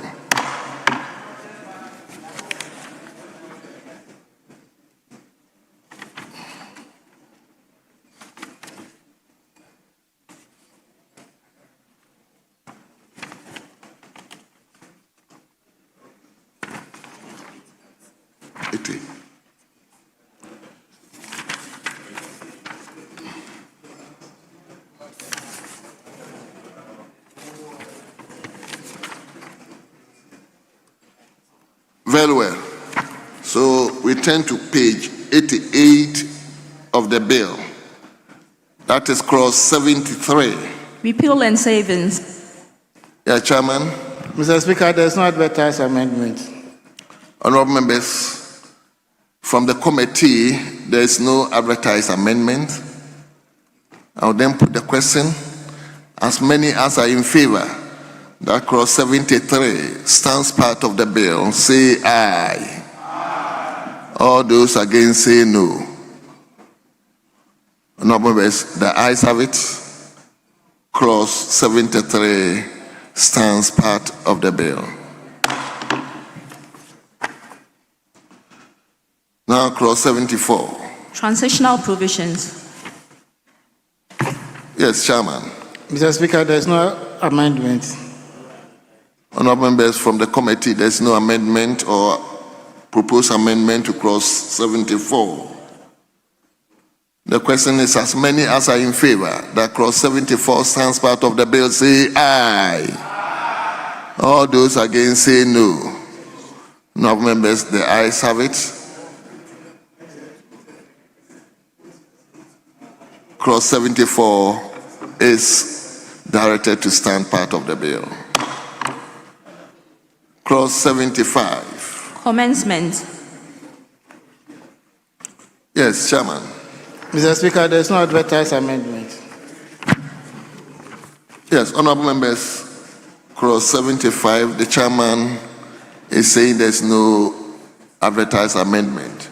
I'll put the question, and question is, all those in favor that clause 75 stands part of the bill, say aye. All those against say no. Honorable members, the ayes have it. Clause 75 stands part of the bill.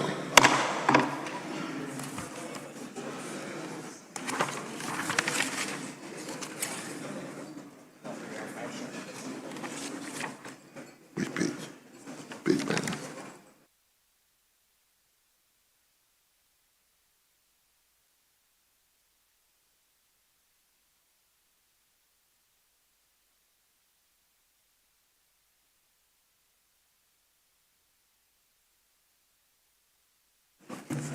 Very well. So let's turn to the schedules. Chairman.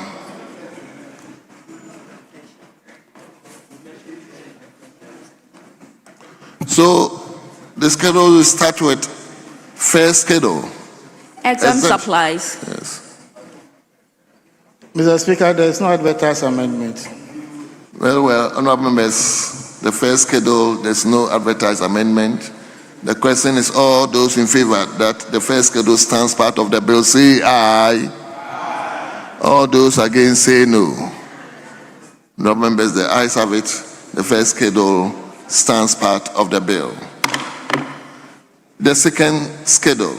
Zero rated supplies. Mr. Speaker, there is no advertised amendment. Honorable members, there's no advertised amendment on the second schedule. The question is, all those in favor that the second schedule stands part of the bill, say aye. All those against say no. Honorable members, the ayes have it. The second schedule stands part of the bill. The third schedule. Relief supplies.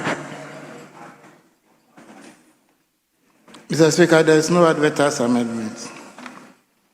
Honorable members, there's no advertised amendment on the third schedule. And the question is, as many as are in favor that the third schedule stands part of the bill, say aye. All those against say no. Honorable members, the ayes have it. The third schedule is directed to stand part of the bill. The fourth schedule. Tax credit note and tax debit note. Yes, Chairman. Mr. Speaker, there is no advertised amendment. Honorable members, there's no proposed amendment according to the committee. So the question is, as many as are in favor that the fourth schedule stands part of the bill, say aye. All those against say no. Honorable members, the ayes have it. The fourth schedule stands part of the bill. Finally, the fifth schedule, Chairman. Apportionment of input tax. Yes, Chairman. Mr. Speaker, there is no advertised amendment. Honorable members, there's no advertised amendment for the fifth schedule. So all those in favor that the fifth schedule stands part of the bill, say aye. All those against say no. Honorable members, the ayes have it. the fifth schedule is directed to stand as part of the bill.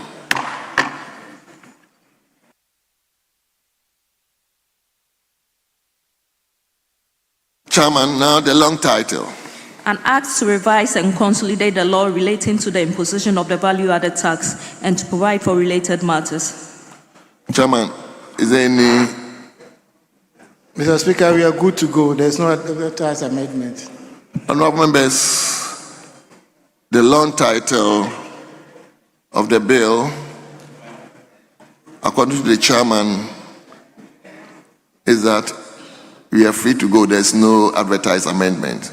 So the question is, as many as are in favor that the long title stands part of the bill, say aye.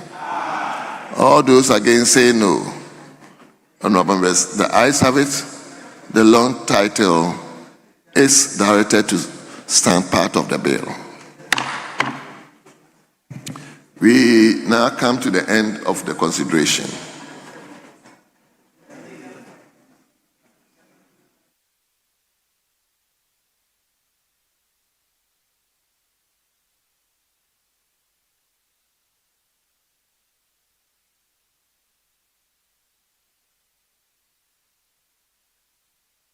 Yes. Speaker, the indication is that we want to take motion number 20 immediately. That's the third reading. Thank you.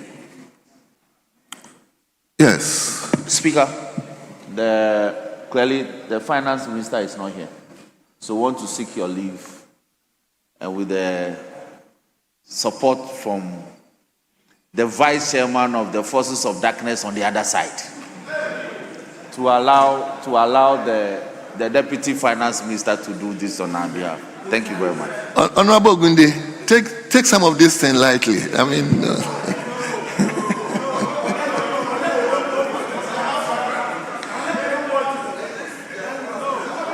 well, that is true. That is true. That is true.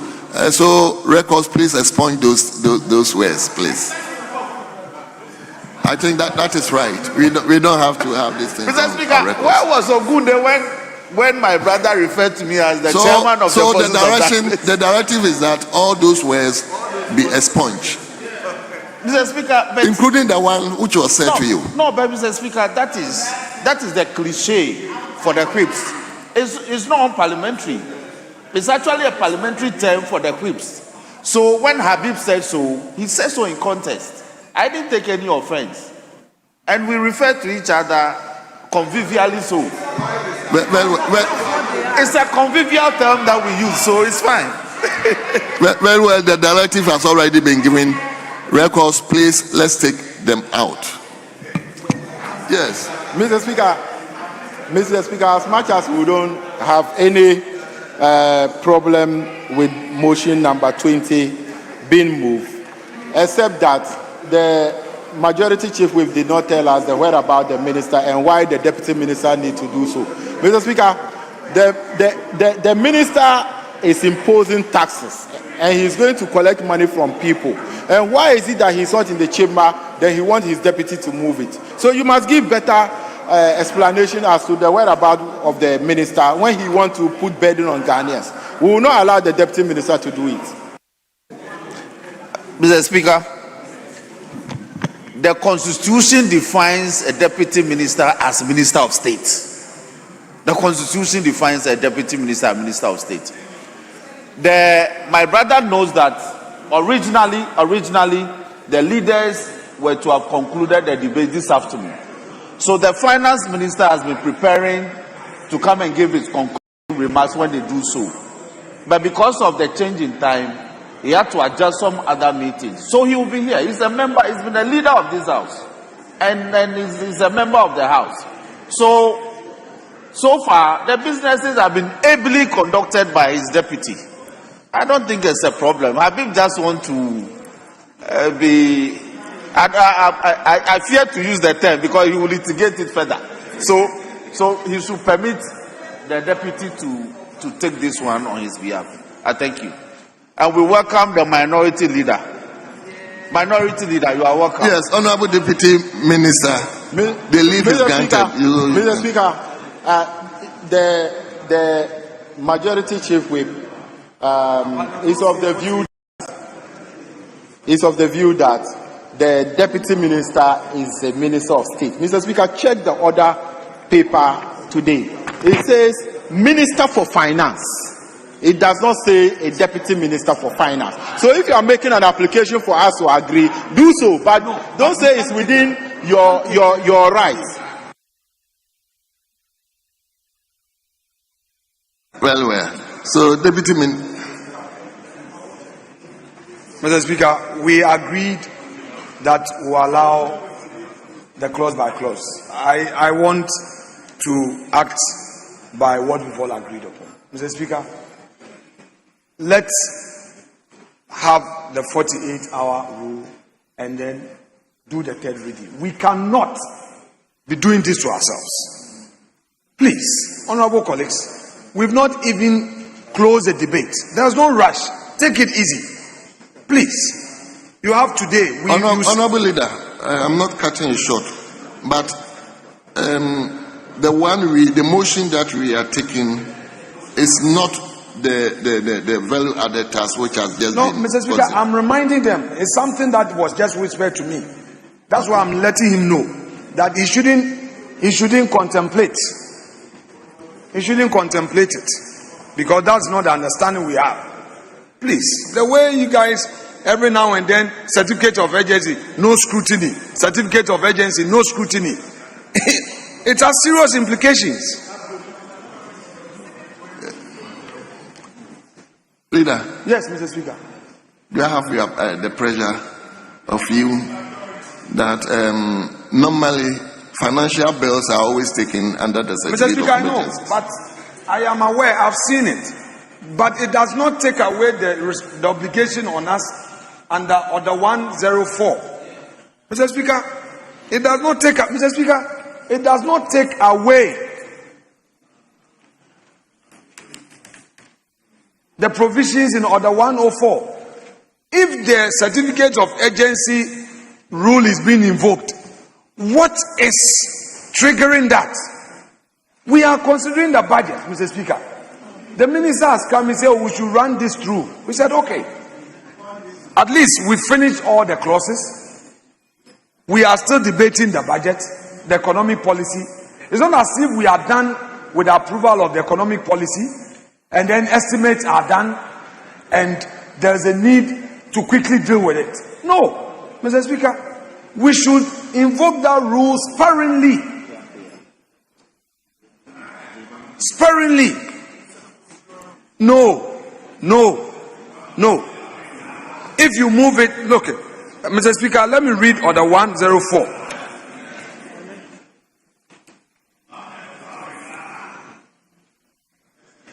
It's here.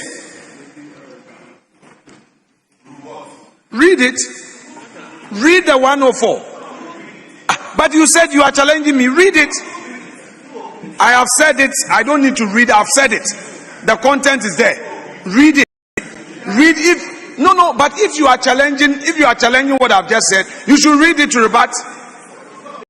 You cannot move that motion today for third reading. You cannot have third reading today. You can't, Mr. Speaker, we must not encourage it. You are the presiding officer. You are the presiding officer, Mr. Speaker. We are doing budget debate on budget, the policy. We have not even gone to the estimate. Mr. Speaker, why would we have to rush? Why would we have to rush to say we should take third reading today, we should suspend the orders and take third reading? It's because it's a financial bill. That is why we have run it through. That is why the winnowing was not done. So why do we have to rush it?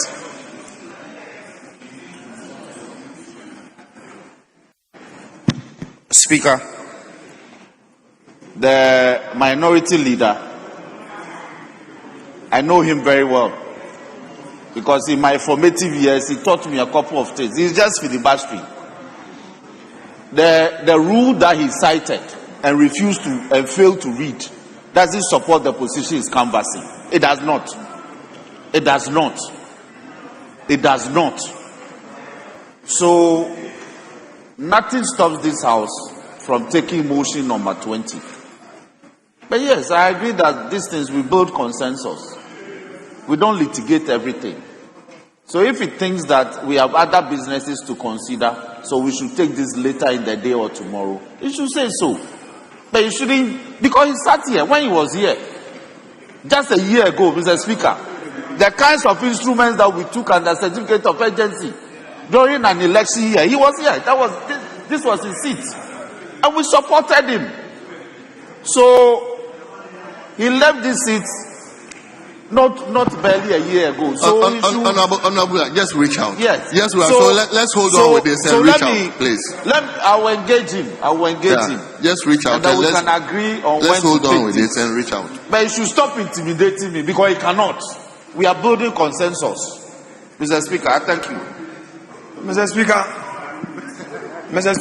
Order 1041 provides, except as provided in Rule 2 of this order, a motion shall not be debated until at least 2 sitting days have elapsed after the notice is given. Wait, I'm not done. I am not done. Why do you invoke 104? You said that except when you are supposed to move a motion, when there is a motion before the House, it takes 48 hours after it's been laid. Is that not the rule? Don't you come for a waiver under certain conditions that it is urgent to waive that 48-hour rule? Third reading requires at least 48 hours. True or false? True or false?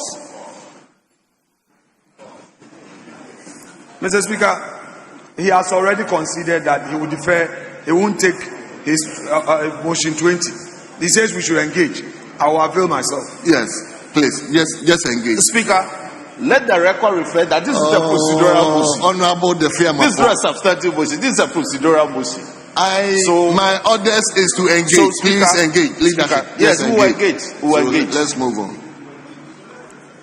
So, Mr. Speaker, now we can come back to the commentary on the budget. We'll take the person on this side. Yes. Now we'll just do the engagement. Yes. Speaker, we will go back to motion number 8A and take one more, and then we'll come back to the instrument, and then we'll come back to take 2 here, 1 here. Agreed. Yes. Agreed. But we'll leave the formulas on your hands. So, Honorable Deputy Leader, are you ready? Are you ready to take your today? Mr. Speaker, since you are going to do 2 on this side, 1 on this side, if we go to Honorable Ida, and then from that side, then our able Deputy Leader will have her 30 minutes to expose some of the wrongs in the budget. Yes. Honorable Ida Ajua Asiedu. It appears she's not ready for the commentary. Are you ready for the commentary? Okay, let's hear you. You have 10 minutes.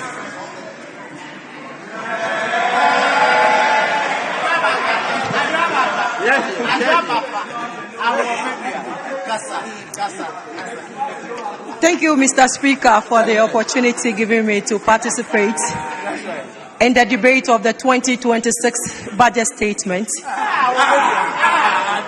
and the economic policy by the President.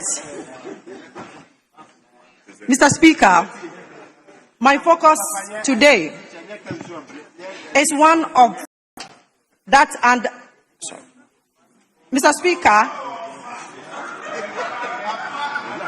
my focus today is one pillar that underlies true transformation, that is human rights allocation.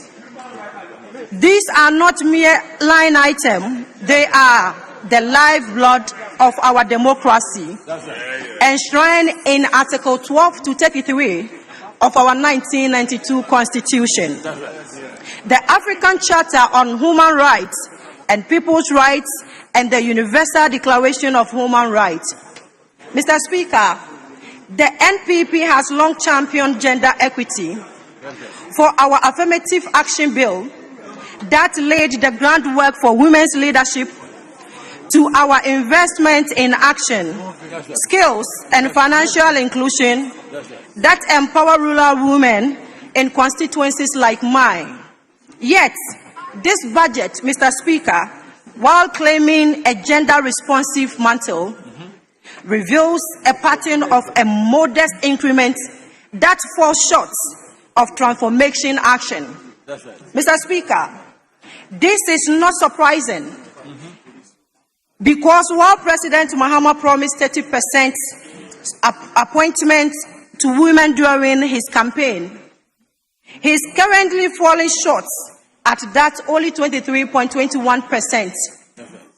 In his maiden statement of the nation's address in February this year, Mr. Speaker, President John Dramani Mahama again promised to establish the Women's Development Bank as part of his 120 days social contract to empower women economically by providing low-interest loans and for women-owned small enterprises. Mr. Speaker, the 2025 budget promised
and out of poverty. Mr. Speaker, the allocation remains stagnant at 292.4 million Ghana cedis, unchanged from 2025. Mr. Speaker, in 2025, this funding was used to distribute sanitary pads to 1.6 million girls in basic school. Mr. Speaker, our girls deserve better, more than recycling fund. That's right. The 2026 allocation should be scaled up and the policy extended to cover our girls at the secondary school level to eradicate period poverty nationwide. Mr. Speaker, let's now turn the attention of this House to the most shameful line item in this entire budget, the Domestic Violence Fund. This government has increased the allocation from a pathetic 337,500,000 to 1 million Ghana cedis. Mr. Speaker, in 2026, a 196 increase. On paper, it looks progress. In reality, it is an insult wrapped in statistics. An insult to every woman who has been beaten, raped, acid burned, psychologically tortured, economically starved, or killed in their own homes. Mr. Speaker, 1 million cedis for whole country. 1 million cedis when those who alone recorded 14,000 plus domestic violence cases in 2024. And the trend is rising. 1 million cedis when single 30-bed shelter costs between 8 to 12 million Ghana cedis. To build at least 4 million a year, to build at least, Mr. Speaker, and at least maintain 1 million, yet run properly with trained staffs, security counseling, and medical care. Mr. Speaker, do the mathematics with me. 1 million Ghana cedis divided by 14,000. Listen. Mr. Speaker, do the mathematics with me. 1 million Ghana cedis divided by 14,000 reported cases. It will give you 71 Ghana cedis per victim.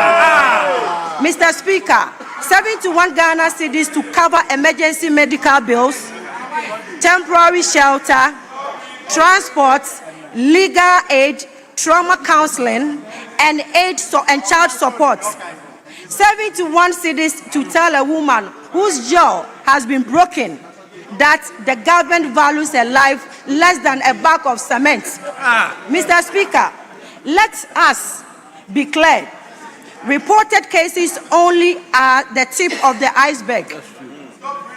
2023 Ghana Statistical Service data showed 71% sexual violence survivors never report. The real number is probably above 50,000 serious cases per year.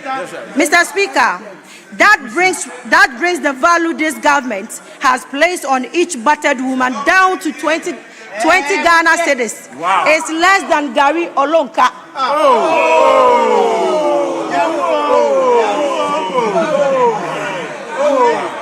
Mr. Speaker, this is not funding. This is not funding.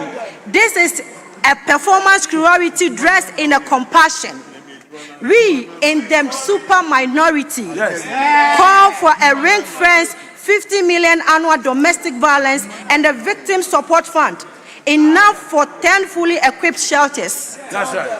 A nationwide 24-hour toll-free crisis line with real follow-up. Specialized courts. We give solutions. Specialized courts. That's right. Victim rehabilitation programs, nationwide public education, That's right. and a proper gender-based violence data system.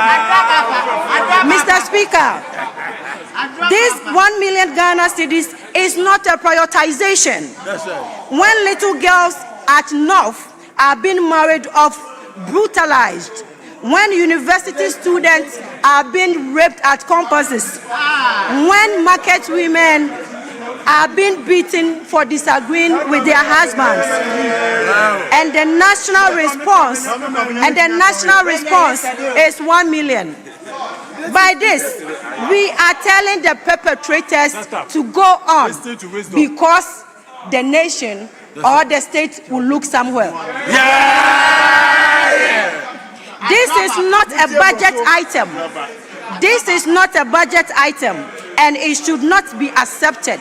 That's right. We demand an upward adjustment in increased directive victim support. Provided shelters, specialized prosecutions units, and public education. Anything less is a betrayal of our mother, sisters, daughters, and to our own mother Ghana.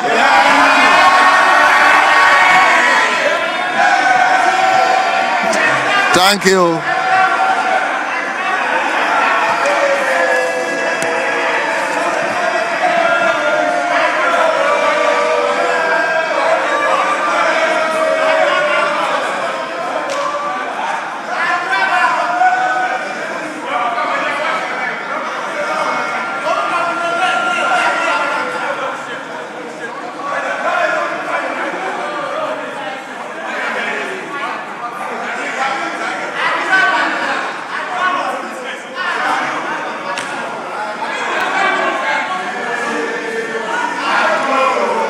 Honorable members,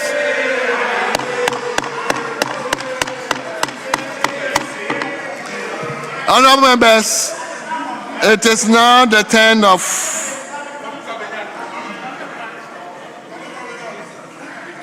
Simon Ampabin Chireme.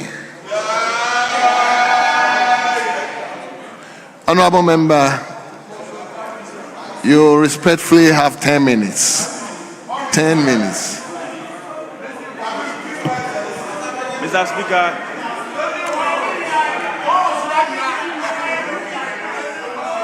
Speaker, thank you very much for indulging me and giving me the opportunity to contribute to the budget statement and the economic policy of government.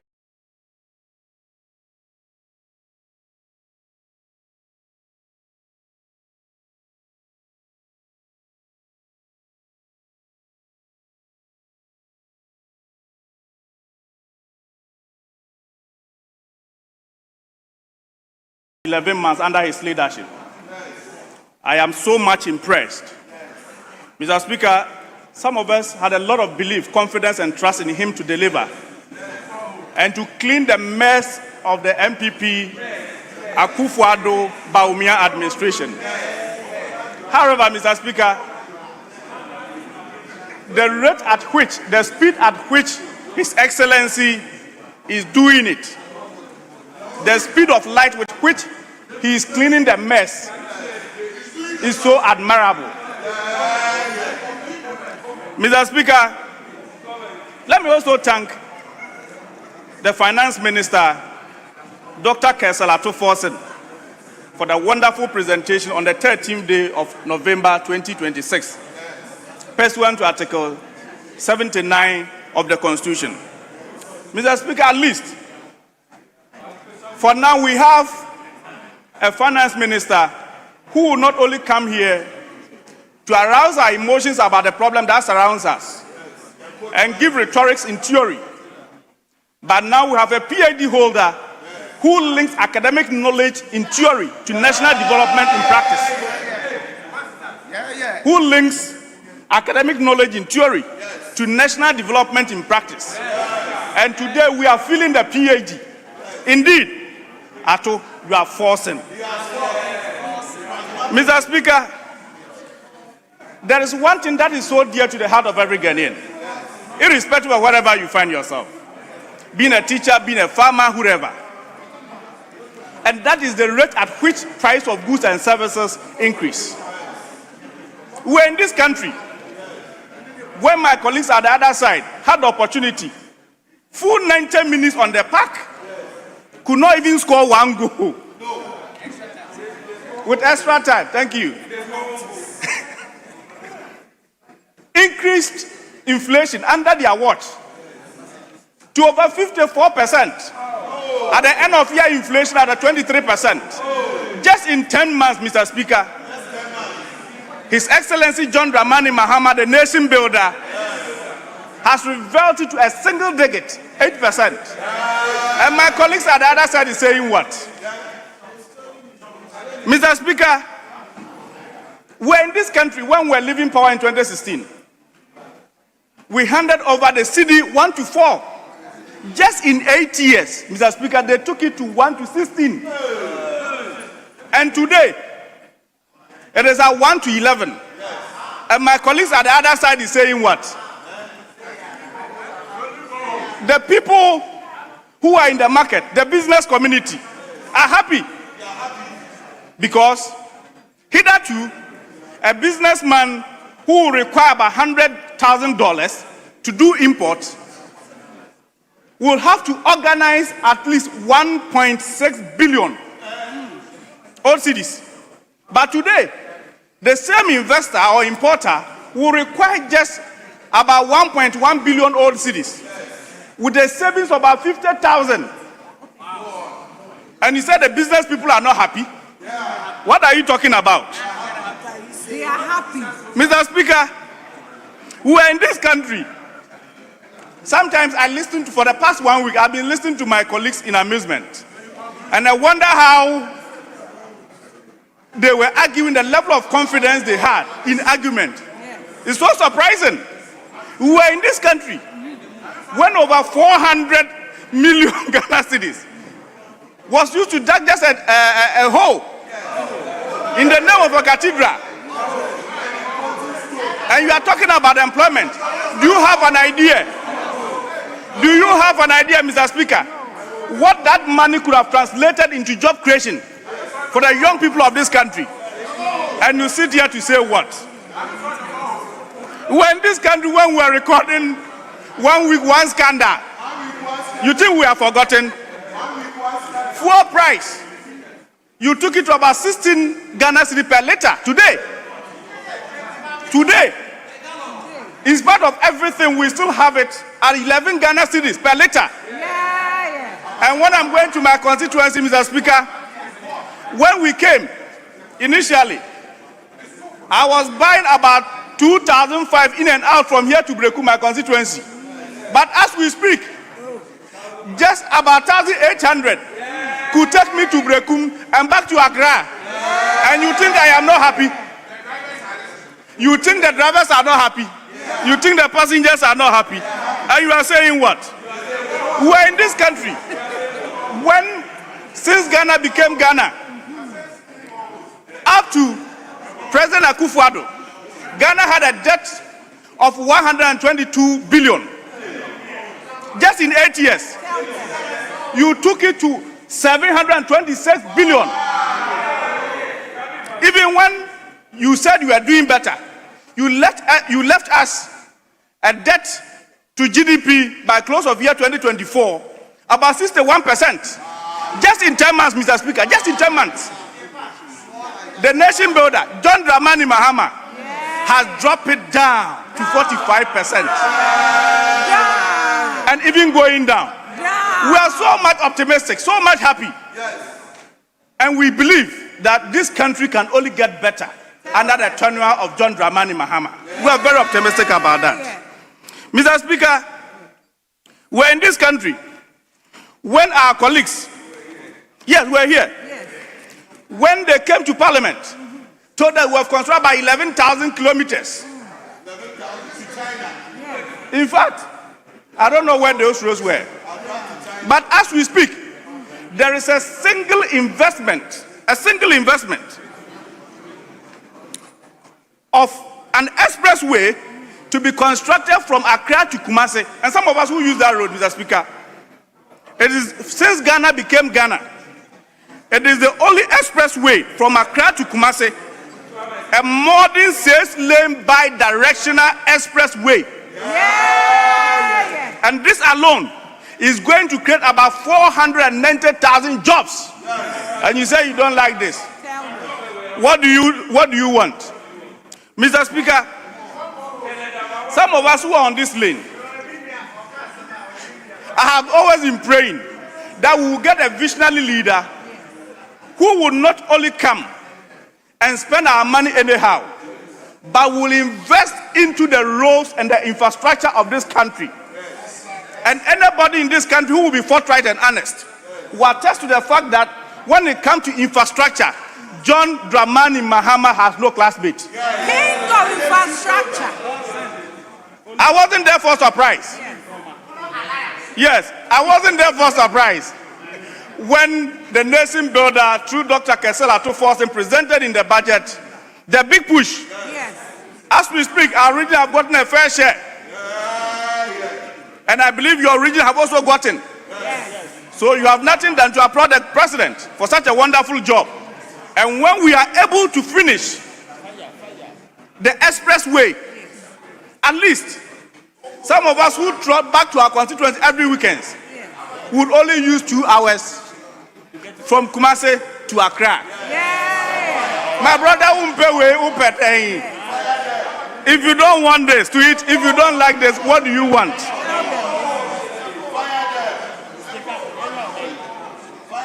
Mr. Speaker, His Excellency John Dramani Mahama, the nation builder, is doing so well. And when you take your time to read this budget, paragraph by paragraph, you have no option than to say a prayer for His Excellency John Dramani Mahama to implement at least 60 to 70% of all that we have in this budget. And Ghana will be a good place for all of us to live. In terms of jobs, a very clear, categorical policies and avenues to create jobs has been provided. So, Mr. Speaker, in conclusion, when I listen to my colleagues at the other side, I become so surprised about their level of confidence. We're in this country when Ghanaians showed you. Ghanaians showed you.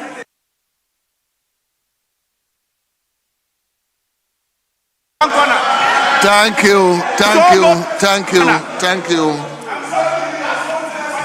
It is now the turn. Underperformed. Speaker, for giving me the opportunity.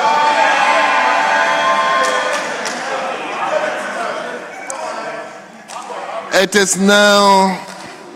Yesterday we listened to the deputy majority leader, and today we are going to listen to the deputy minority leader. So, Ma, you have 30 minutes. 30 minutes. If it is too much for you, you can lend me some. Thank you. Thank you. I know my friends from the other side are going to listen attentively for what I have to say on the budget. Honorable Speaker, thank you very much for this opportunity for me to comment on the budget authorized by His Excellency the President John Dramani Mahama and presented by our Honorable Finance Minister Kese Ato Ba-Forson. Mr. Speaker, since we started this commentary, I have been quietly sitting, listening to all the commentaries that are coming on the floor of this House. And Mr. Speaker, my impression about the commentaries coming from the opposite side of the aisle, that is our majority side of the House, is one of lamentation. I was really surprised when a contributor yesterday mentioned that we have to create a lamentation book. It is very interesting in the sense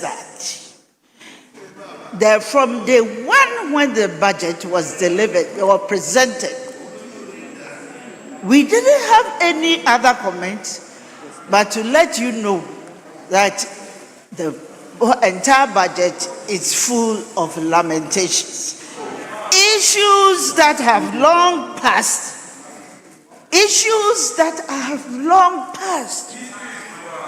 Government has come, another government has gone, a new government is in place. 1 year full down the line, a budget has been drawn, and we are doing another budget. What are we experiencing? The contributions that are coming from our other side is only full of lamentation of what has long gone. You have taken the mantle. What we expect from you is to fix everything that you think is right.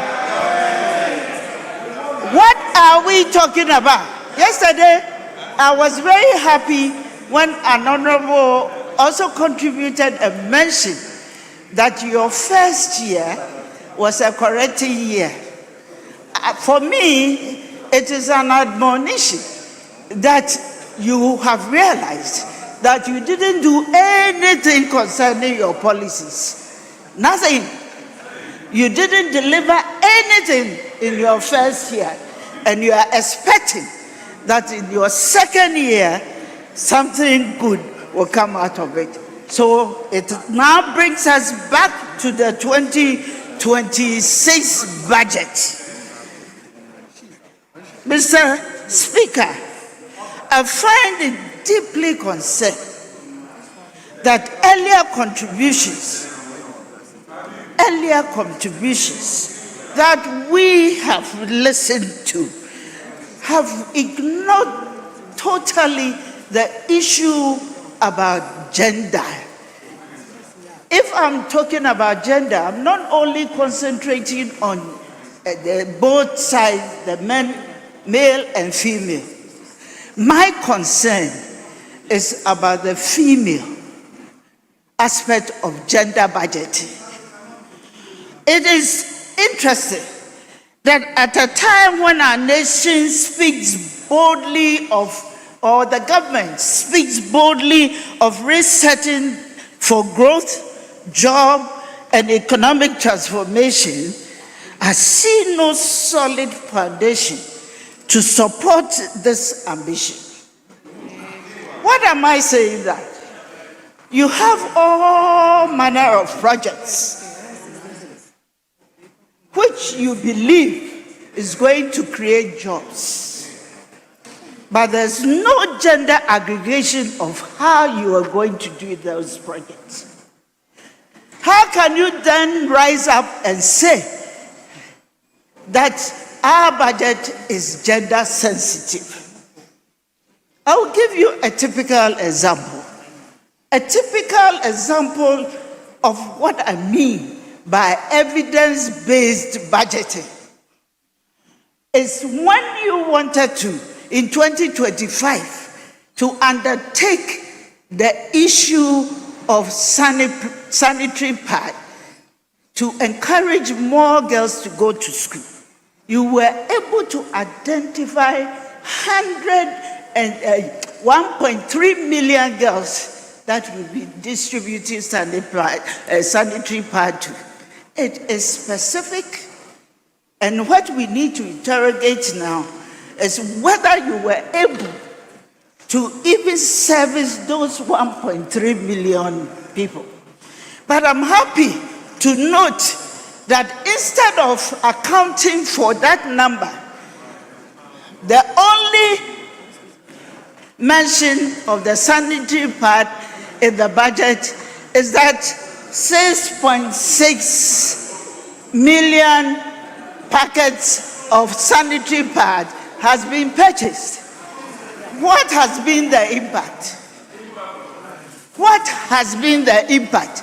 Were you able to distribute to 1.3 million girls? One of the other issues I want to raise in concerning this particular provision is that there is a mention that this time around you are going to add on to the senior high secondary school girls. But the 1.3 included them. So what is the position now? And that is the question I raise. Were you able to supply the 1.3?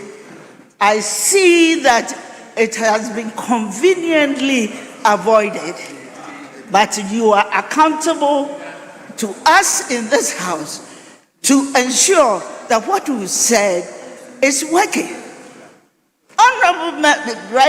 Honorable Speaker, there's another issue about this sanitary. Honorable Deputy Minister, respectfully, we've said the grounds rules. I will afterwards you get the opportunity. If there's something that you think needs to be corrected, you get the opportunity. So, Honorable Deputy Leader. Mr. Speaker, in the 2026 budget, the only mention of a figure is the 6.6 million. And I have also taken note that the same budgetary allocation that was given in 2025 has been repeated in the 2026 budget. What are we trying to say? Once you've mentioned that you are now going to add the free senior high education, how are we to digress this? What is at stake? Is there the need for funding a balance that you need to introduce before you can add on the SHS students? Or we take it that what has been reported to be 6.6 million, for which cost was 292.4 cedis, is is the absolute that can cater for all the girls in both basic and senior high secondary school. Another issue about the sanitary pad is that, Mr. Speaker, I want to let you know that when the issue of pricing was raised on this floor, I couldn't really understand what the issues were. So I had to go to the market myself to go and find out what are the prices. We are looking at a pack of 12, and if I do my mathematics well, it still gives me the figure of 45 cedis per pack. I want the minister to be confirming. This is a pack of 12. Can this pack of 12 be sold out at 45 cedis? This is the copy, one of the sanitary pads that were distributed. That is another one, and they all portray different prices far below the 45,000 that we are talking about. So there are different types of sanitary pads and all below the figure of 20 cedis.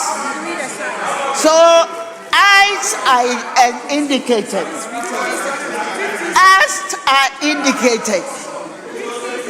we couldn't really get the import of what has been reported to us, that 292.4 million cedis have been spent on 6.6 million sanitary packs. Honorable, I think in our submission, I also heard about a comment that we in the minority side are not in favor of the distribution of the sanitary pad. That is totally incorrect. I want to state it here and now that we all advocated for the distribution of the sanitary pad.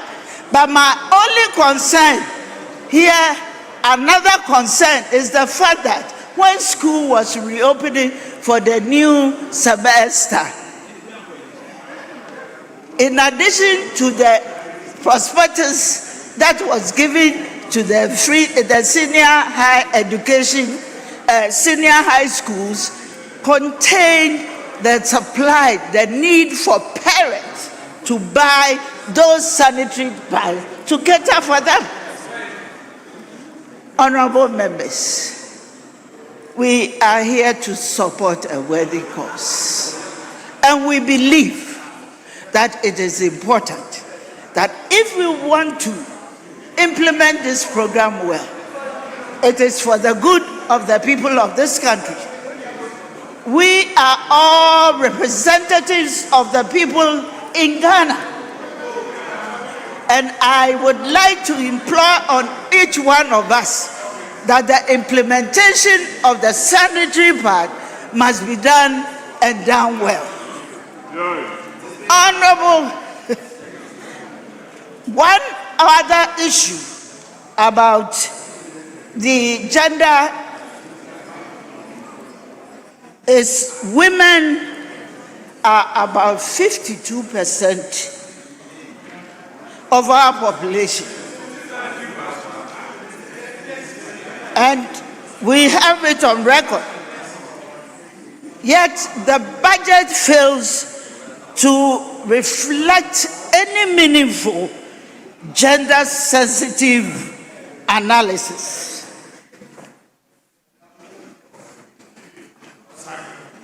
It is important that all the programs that were mentioned and all the programs that you are promoting out there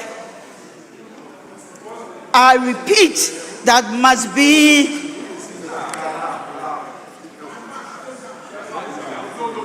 no. Leader.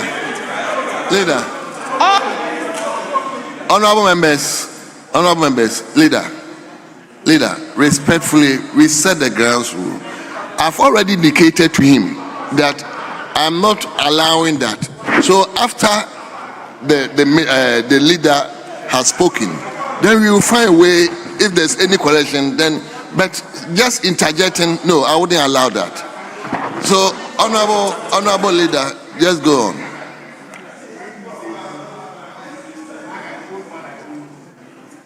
Honorable Deputy Minority Leader. Who?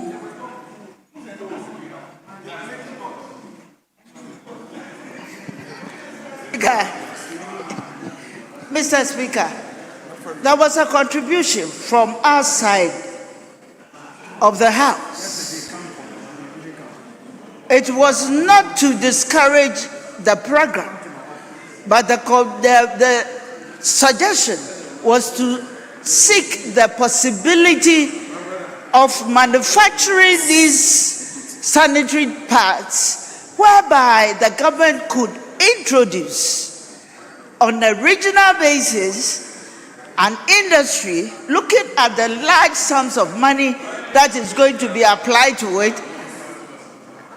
We can be introduced on a regional basis and create more jobs, which will be very obvious to everybody, the job creation that you are talking about. Many of the initiatives mentioned sound good on paper, Mr. Speaker, but they are not evidence-based. I do not see anywhere in the 2026 budget a clear articulation of how the programs would directly impact the lives of the women that I've been advocating for. If this House is to approve this program, then we insist on specificity. The budget must provide the actual numbers. How many women are going to benefit from all these programs?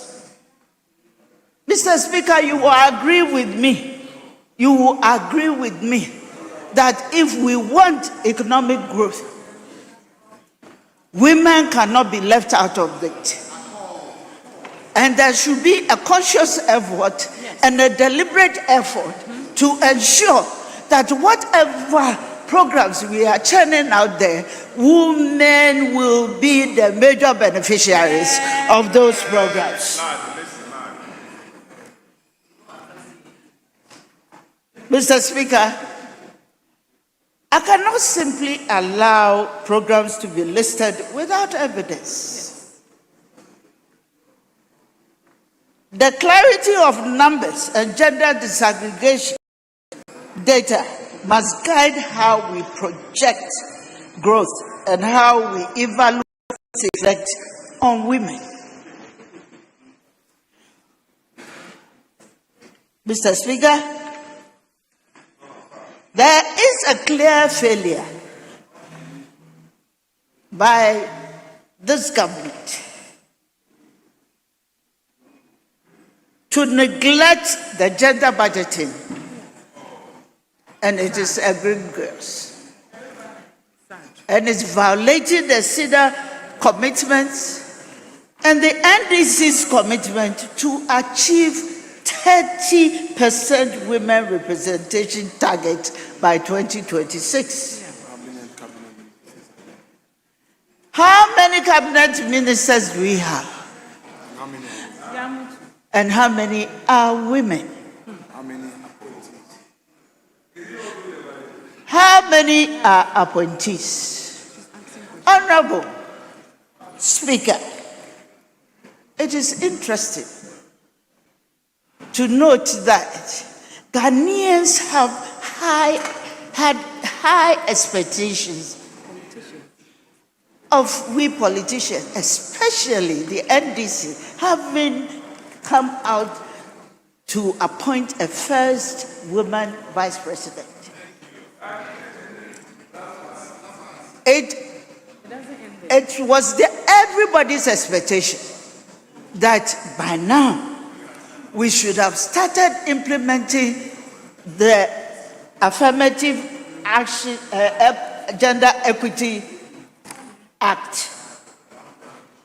Mr. Speaker, if I look at page 1 of the bills, item 4, among the bills that have to be presented, what am I seeing? There is a clear evidence or absence of the regulatory framework that will be required to implement the Affirmative Gender Equity Act. What has happened to it? 1 year down the line, we don't know where we are going. It is the expectation of Ghanaians, because you have shown the light and we were expecting that you are definitely going to do something about it.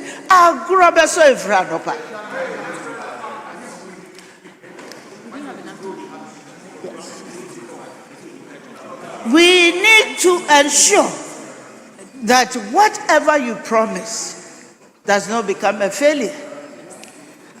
It was noted in the 2025 budget that 50 million have been assigned for the Women's World Banking. 51 million. Now we are adding on 401. What has it been?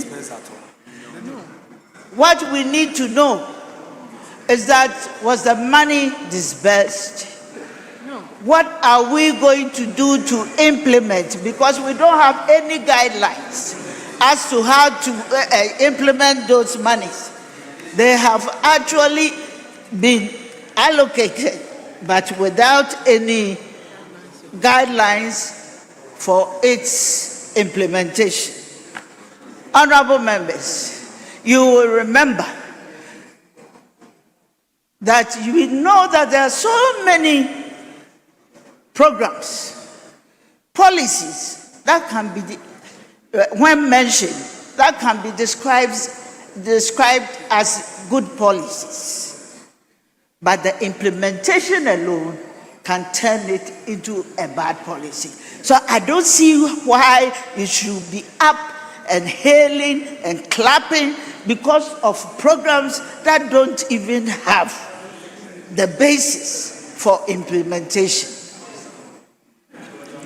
There is a modern budget must present a gender tagged results framework, beneficiaries, expected outcomes, regional targeting, and indicators. This budget does not meet that.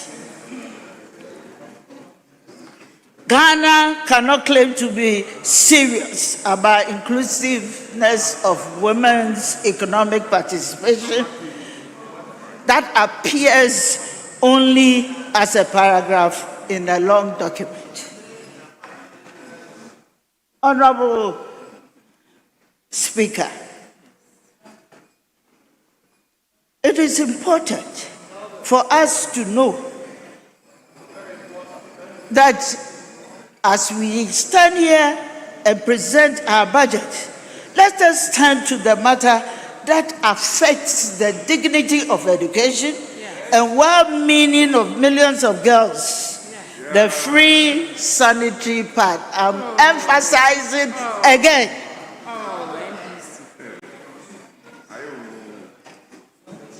It is a program that must be done and done well. So, what I expect from you is to come up with clear guidelines, clear figures. I want us to invite the ministry here to give us a good account of what has been done for us by the expenditure of 292 million cedis. And if 292 was not enough in the 2025 budget, why is the same amount being allocated?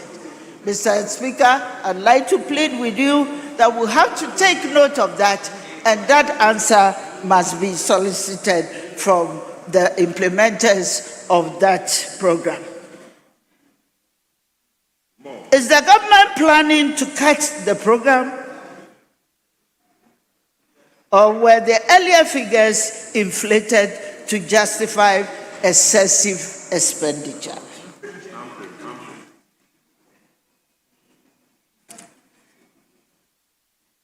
Mr. Speaker, I am moving on to where the amount of the 452 million cedis from last year 2025 to this year to next year 2026. I want to ask, if the private sector is leading the initiative, what is the 110 million doing? I'm talking about the 24-hour economy. Which sectors does it target? Who are the expected beneficiaries? Is it for the private sector? Then I go straight to unemployment.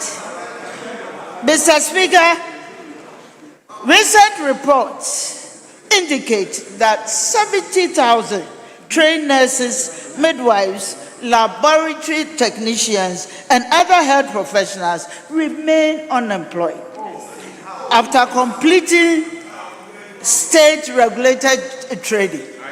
Yesterday, the minister was around to inform us that he's only going to employ 15,000 people. What is going to happen to our nurses?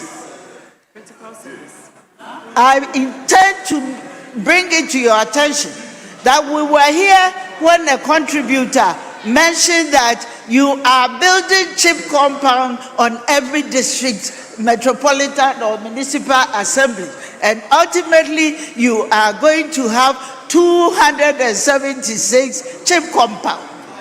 Who are the staff that are going to be engaged to do that? Because currently, at a time when the chips compound are understaffed, district hospitals are operating below capacity. And then let us also look at the issue of allocated billions to flashy promises and politically convenient programs. Then surely we can space in the budget to employ nurses and midwives whose skills shall save lives. It is important that this issue is brought to the fore for discussion, a general discussion. What has nurses done to this government for them to be trained and be left alone? What has nurses done to this government? It is important that you look at the avenues of doing that. You have only allocated 100 million to support the one district, one hospital issue. Agenda 111. But you have not trained the trained nurses. You want them to fly off to other places to work. So what have the nurses done? What have the teachers done to this government that they are not being taken care of? And there are no provision for them to absorb them into the system to work. What have they done? It is important that we know that something will be done about the 70,000 people. If you are not going to be able to absorb 70,000 people, where are you creating the 800,000 jobs? Is it a sin to be a teacher or a nurse? Is it a sin to be a teacher or a nurse? Why are you ignoring this group of people? It is important. Why are you against the teachers? It is important that we ensure that you pay attention to them, because a good chunk of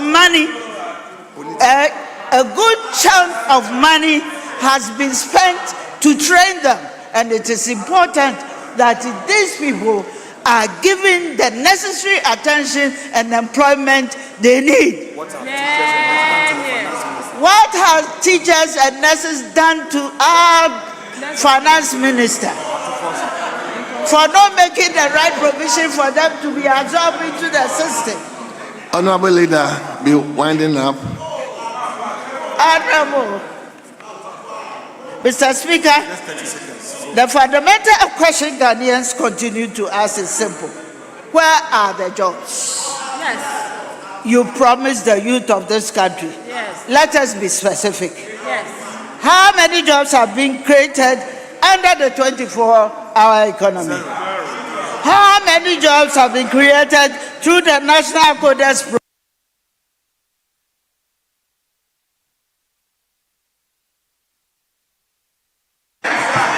Thank you. Thank you. Thank you.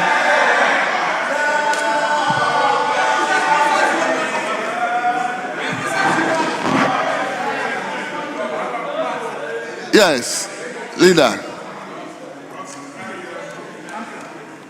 Speaker, we may have to go back to want to vary. What's this? Okay, Speaker.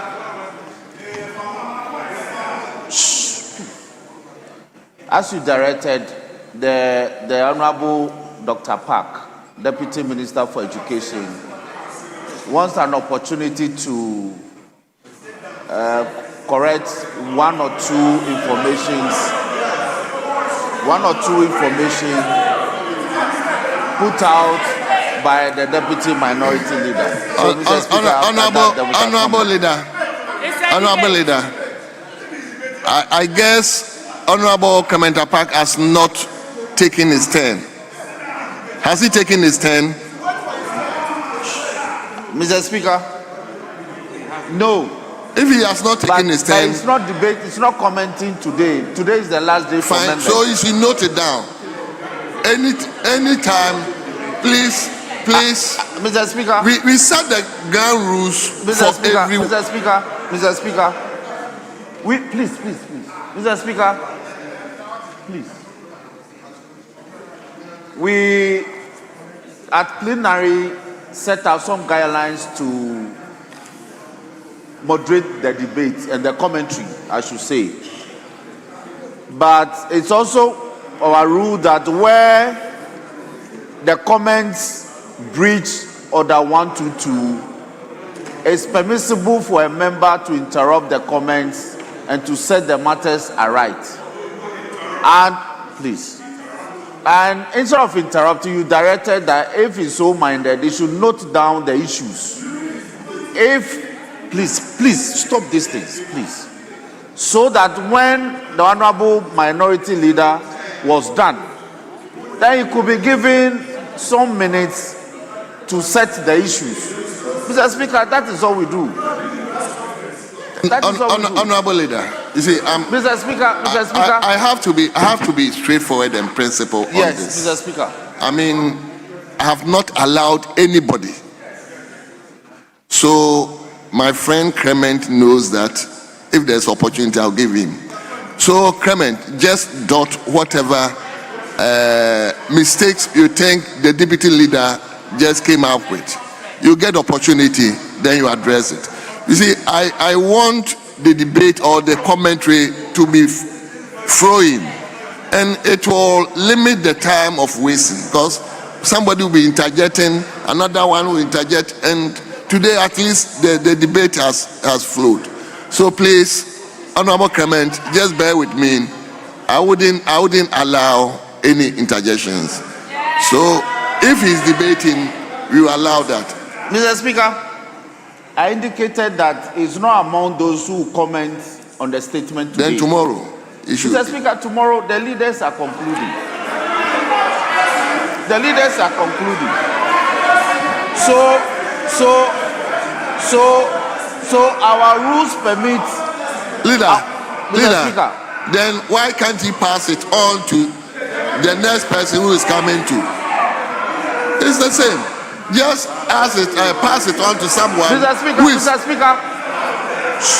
Speaker, our next commentator is Dr. Park. Debate. Yes, so Dr. Park can debate. So he's debating. Oh, his name is not here, but once. Thank you, Mr. Speaker. Honorable members, if his name is not here, it means one person is already automatically gone. So thank you. Thank you, Mr. Speaker. Mr. Speaker. Clement, hold on. Thank you, Mr. Speaker. Mr. Speaker, we know for a fact that Dr. Park is not listed to speak today. Yes. If that application has been made by the Chief Whip, then you should be notified as to whose name you are deleting from the list before you. It has to be clear. It has to be very clear. We don't want anything. Well. Today we are debating 9-9. Mr. Speaker, Honorable Buama, please. I listen to you in silence. Mr. Speaker, I prayed that you permit the Honorable Dr. Park to comment on the statement with your leave. You indicated that if we were so minded, then he could comment today, when clearly tomorrow he won't have the opportunity. So I took advantage of that and asked that he should be permitted to comment. Why should this generate? Honorable members, I don't think we need to split our heads in this. What is this? Today we have 9-9. So now that Honorable Clement Park has come in, the 9th person automatically off. So the 9th person, Honorable Dixon Chiredria, is the 9th person according to the list they provided. So leader. Mr. Speaker.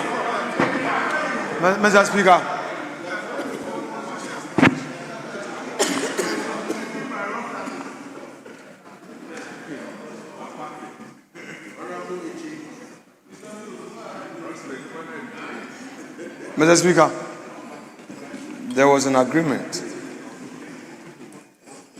The agreement was that the Deputy Minority Leader will close the day. It was left with 1 from there and 2 from here.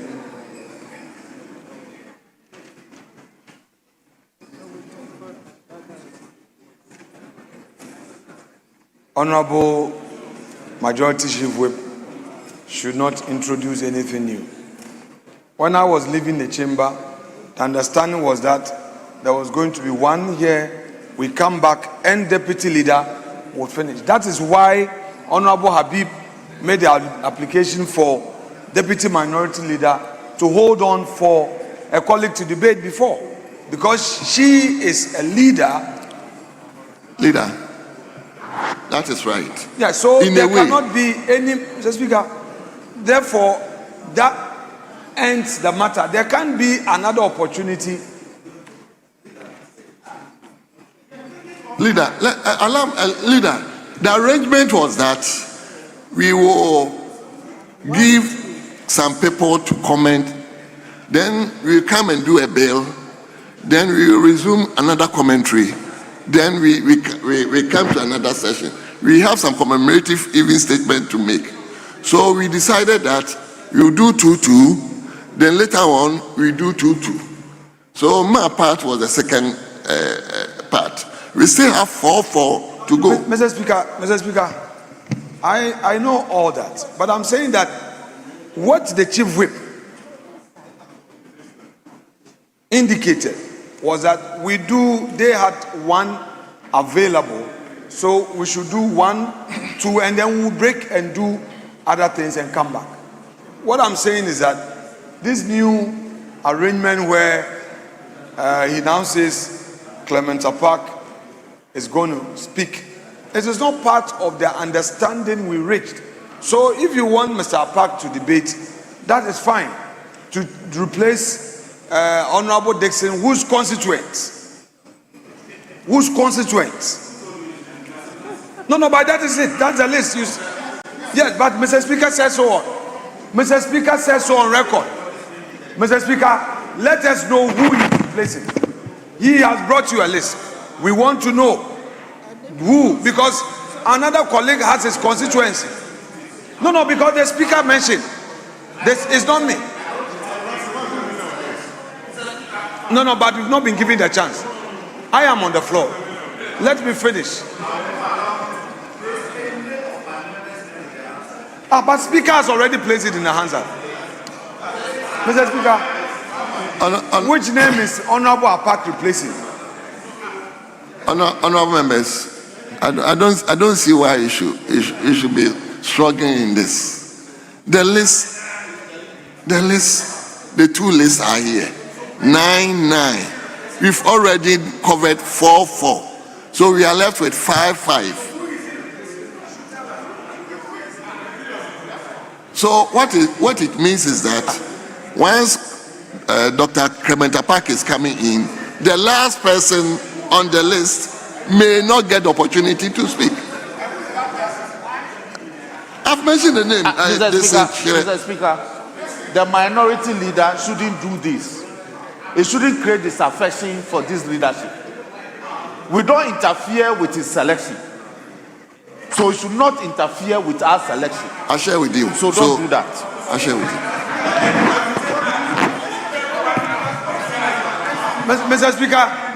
Mr. Speaker, we've already given you names. Yes. Anytime we want to vary, amend, we are to indicate. Yes.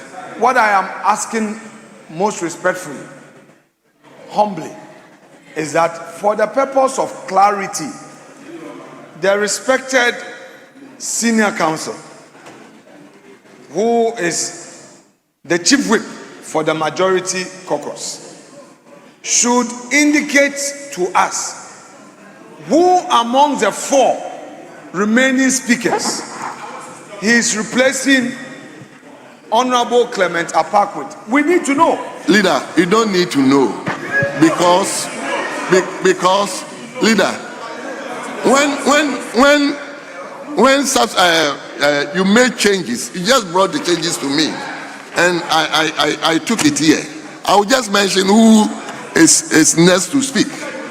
So if they are making changes, the changes will just have to come to me, and the person who is next on the line will speak.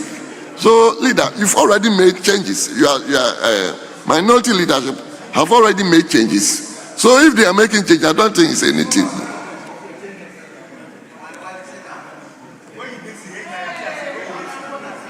So, yeah, go and give it to them. So they should change the one. Yes, my part.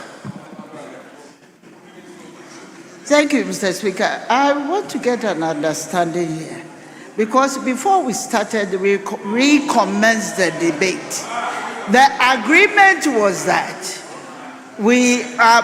since they started, we had one outstanding on our side, and therefore, if we take one from their side, I'm also going to. So it's going to be 1-2. Then we move on to another business. what is the understanding now? Are we going to continue with the debate? And is Dixon out as it was requested? Honorable members, please. Mr. Speaker, we started the debate from the majority side. I'm coming. What is We this started the attempt debate from majority side. Then we is came that? to minority side. Then when we got to a certain point in time, we did the bill. Then when we did the bill, the minority had already done 2, and you have done, majority has done 3, you have done 2. So that's why in the second round, they have done 1 and we have done 2. So it's now 4-4 at par.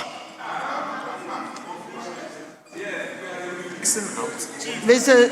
Speaker, what I wanted to find out is, are we continuing the debate? We are going to continue. Is Dixon out? We will, depending on the pressure of the leadership, we may pause to do something else, but we will continue.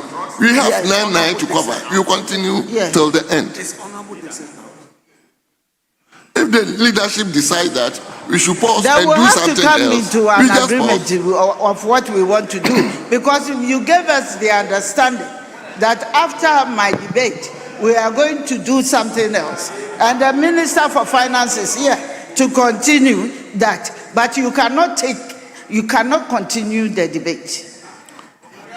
Why can we not continue with the comments? We are taking. Your boss is there. Please. Honorable Deputy Minority Leader. Yes, I'll come. We will take one more comment from One our more side, comment from and here. that will vary order of business. No. Why? You can't say no. Honorable. You can also take one more. Honorable Defamapo. So why was this so difficult for you to say? Honorable majority whip. We've already taken 4 here. We've taken 4 here. So once we take Honorable Clement Apak, we take another 1 here. We pause and do the bill. That's all. So why was it so circuitous? So Honorable Clement Apak, you have 15 minutes, please. 15 minutes. Thank you. Most grateful, Honorable Speaker, for giving me the opportunity to contribute to the debate on the 2026 budget statement and economic policy of the John Dramani Mahama-led NDC government, as presented by the Honorable Atufosi. Honorable Speaker, given that yesterday the Minister for Education was here and did justice to the budget with regards to education, I would like to confine my comments to the matter pertaining to the allocation of 292 million Ghana cedis towards the procurement and distribution of sanitary pads for our students from upper primary to junior high school. Mr. Speaker, in doing so, it is only proper that I correct some misinformation that came up yesterday during the debate and has been repeated a little while ago. Mr. Speaker, the Ministry of Education, which is the ministry mandated to operationalize this far-reaching and life-changing policy, which sought to eliminate barriers that prevented our girl children from maximizing educational opportunities, has achieved some dividend. In the 2025 budget, 292 million Ghana cedis was allocated for the procurement and distribution of sanitary pads. Mr. Speaker, let me put on record that at no time did the Ministry of Education engage any company contract any entity to supply sanitary pads at a unit cost per pack of 12 pieces at 45 Ghana cedis. Mr. Speaker, this is a falsehood. Mr. Speaker, the ministry segregated the total quantity of sanitary pads to be bought with the 292 million into two batches.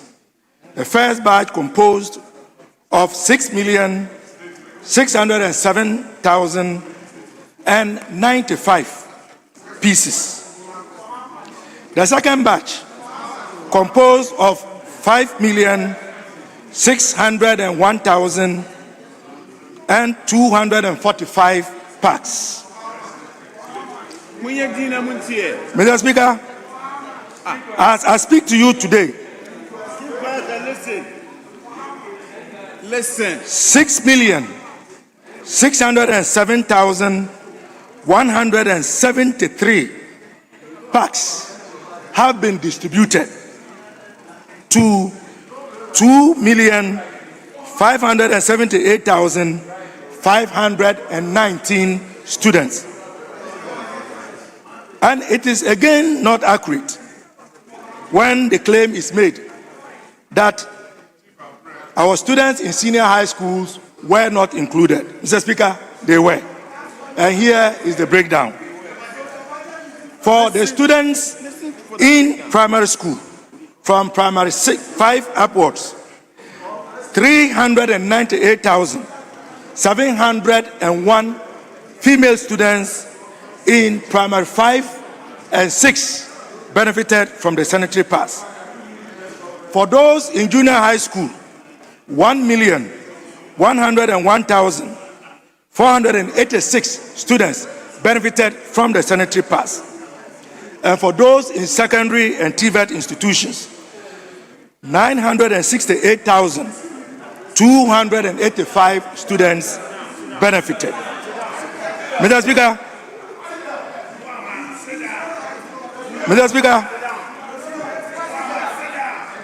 Mr. Speaker, on the matter of great concern, which has occasioned my participation in this debate, let me be specific. At no time did the ministry procure a pack of sanitary pads composed of 12 pieces at 45 Ghana cedis. The procurement was in the range of 19 Ghana cedis to 24 Ghana cedis. 19 was the lowest threshold, and the upper threshold was 24 Ghana cedis per pack. And the only reason why there is a variation in this range was because of the distance. Clearly, a supplier moving sanitary pads from a company producing them in Accra to my region of Upper East region would have to spend on transportation, given the distance. A supplier procuring in Accra and distributing to the Eastern region would also pay for the cost of transportation, but the distance is relatively short. And one of the agreements that we had with multiple suppliers, no sole sourced, like was being done before, no sole source, was that every supplier was mandated to work and add the cost of transportation at his or her own cost to the amounts I have stated. So it is never true that an amount of 45 Ghana cedis was used to procure a pack. Mr. Speaker, as I speak to you, the procurement processes have concluded and the distribution of the second batch of sanitary pads, 5.6 million, is currently ongoing. So when the finance minister makes reference to the quantity that has been used as a basis to calculate and to arrive at 45 Ghana cedis per pack. That does not include the second batch, which is currently being distributed. Mr. Speaker, these are the facts. We promise the good people of Ghana to run an open, transparent, and an accountable government. And Mr. Speaker, that is exactly what we are doing. I recognize that our colleagues have been praying fervently on their knees day and night, wishing for a scandal. Mr. Speaker, they will not get a scandal. There is no scandal. No prices have been inflated. Senior high school students have benefited, and we will account duly to Ghanaians. Mr. Speaker, this is what I wanted to clarify. Having done so, let me add that the sanitary pass are benefiting Ghanaians and our girl child. The easy availability of this sanitary pass has brought about a new level of confidence for our girl children in school. It is also increasing retention, and we are beginning to see an improvement in educational outcomes. Let no one make a mistake. This is perhaps one of the most important interventions any government has ever made. Mr. Speaker, since I still have a few more minutes, let me take this opportunity to remind our friends opposite that John Dramani Mahama, the nation builder, the man who keeps his promises, who was accused, falsely so, of planning to collapse or cancel the free senior high school program, is the only president who has taken practical steps not only to sustain and improve it by allocating a whopping 4.2 billion Ghana cedis, but in addition, he has made provision towards ending the obnoxious double track system by allocating a specific amount of 1.1 billion Ghana cedis. This is the man you said was going to cancel the free senior high school.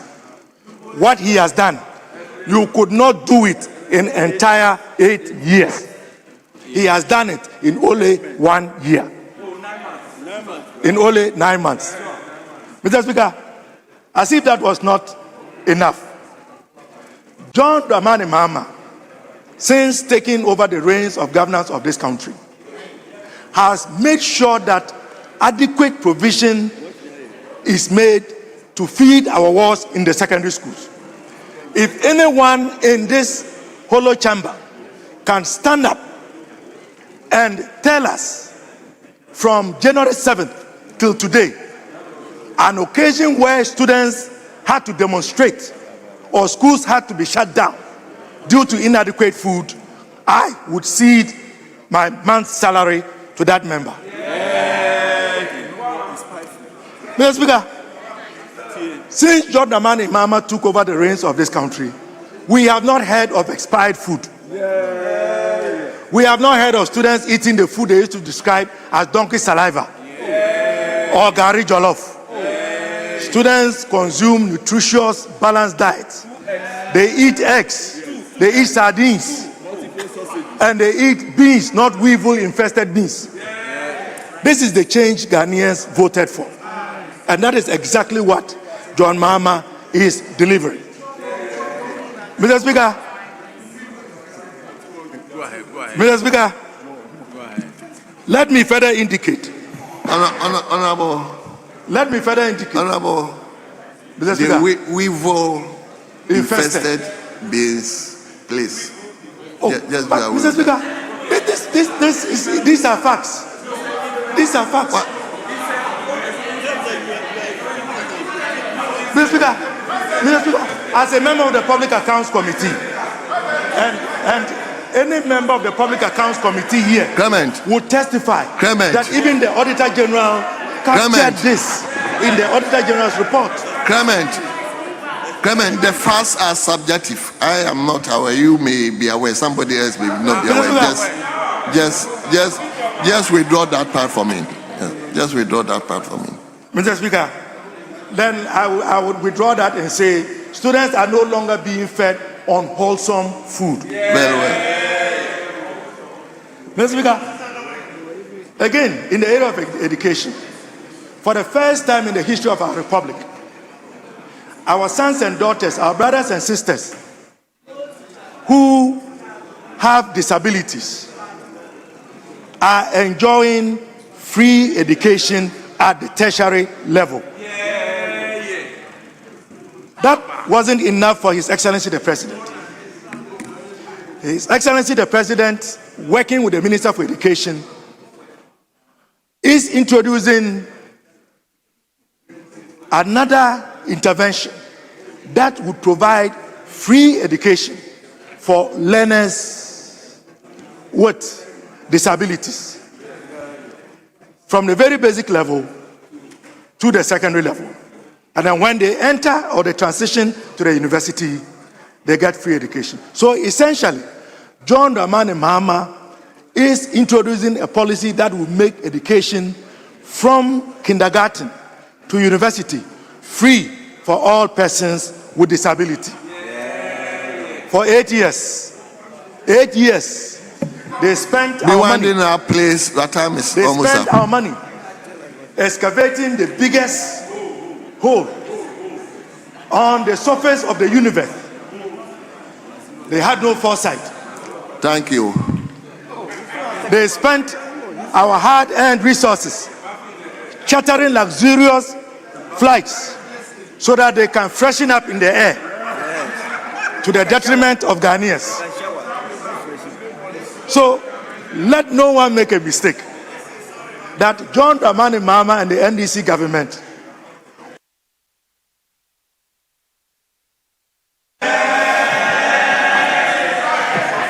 Honorable members, return to Honorable Martin Dam. After reading.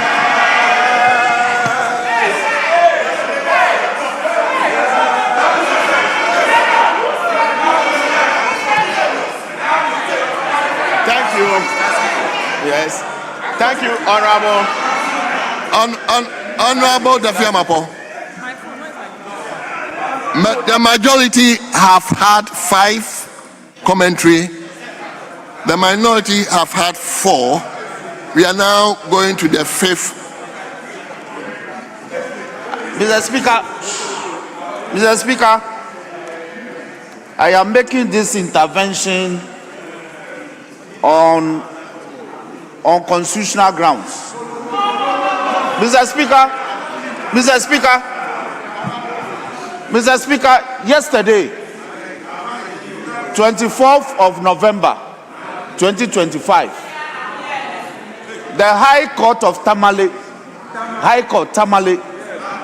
has ordered that the outcome of the election, please, these are very serious matters, that the outcome of the 7th of December election 2024, which brought the Honorable Nyindam to this house as the Honorable Member for Kwandai, was flawed, and therefore that election has been ordered to be rerun. Mr. Speaker, ipso facto, the Honorable Nyindam is no longer a member of this house. He's not. He's not. So hear me, and so that you can respond. So, by operation of law, is no longer a member of this house with a voice. That's number one. That's number one. That's number one. That's number one. Number two, Mr. Speaker, we have received the court orders and received proof of service. The orders of the court has been duly served on Parliament. It was served yesterday. Speaker, I Speaker, Speaker, it will serve the minority to listen to me in silence. If they are minded to respond, then they can respond. Honorable members, please, let's listen to him. Let's listen to him. We do it beautifully. So listen. Let's listen to him, please. Speaker, I have a copy of the proof of service of the orders of the Tamale High Court dated yesterday, 24th of November, and served on Parliament. The orders of the court was served by the court bailiff of the High Court Accra. It's called Solomon Osafu, bailiff of the High Court Accra. And I have the affidavit of service. So, Mr. Speaker, I will make all this available to the table office. Speaker, by operation of law, the Honorable Nyindam can no longer participate in our proceedings. If he's minded to appeal the decision of the High Court, it is his right, and he has done so.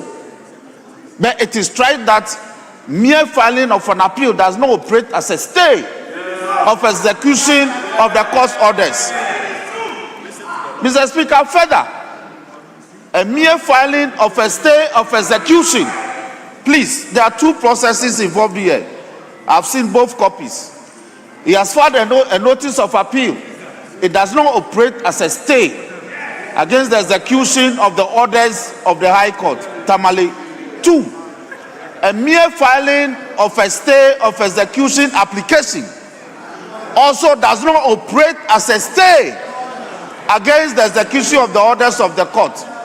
So Parliament, having been duly served, has the duty and the law to ensure that the Honorable Nyindam is no longer extended cut seats by the House as extended to members.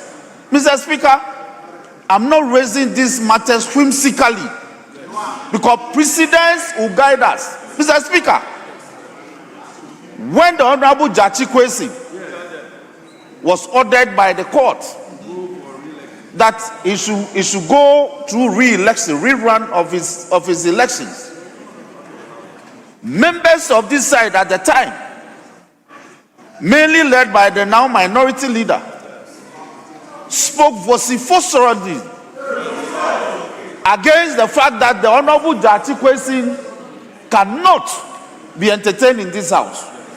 The issue was raised by Professor Kinsley Nyaku. He used to sit here. And that matter caught fire on this floor.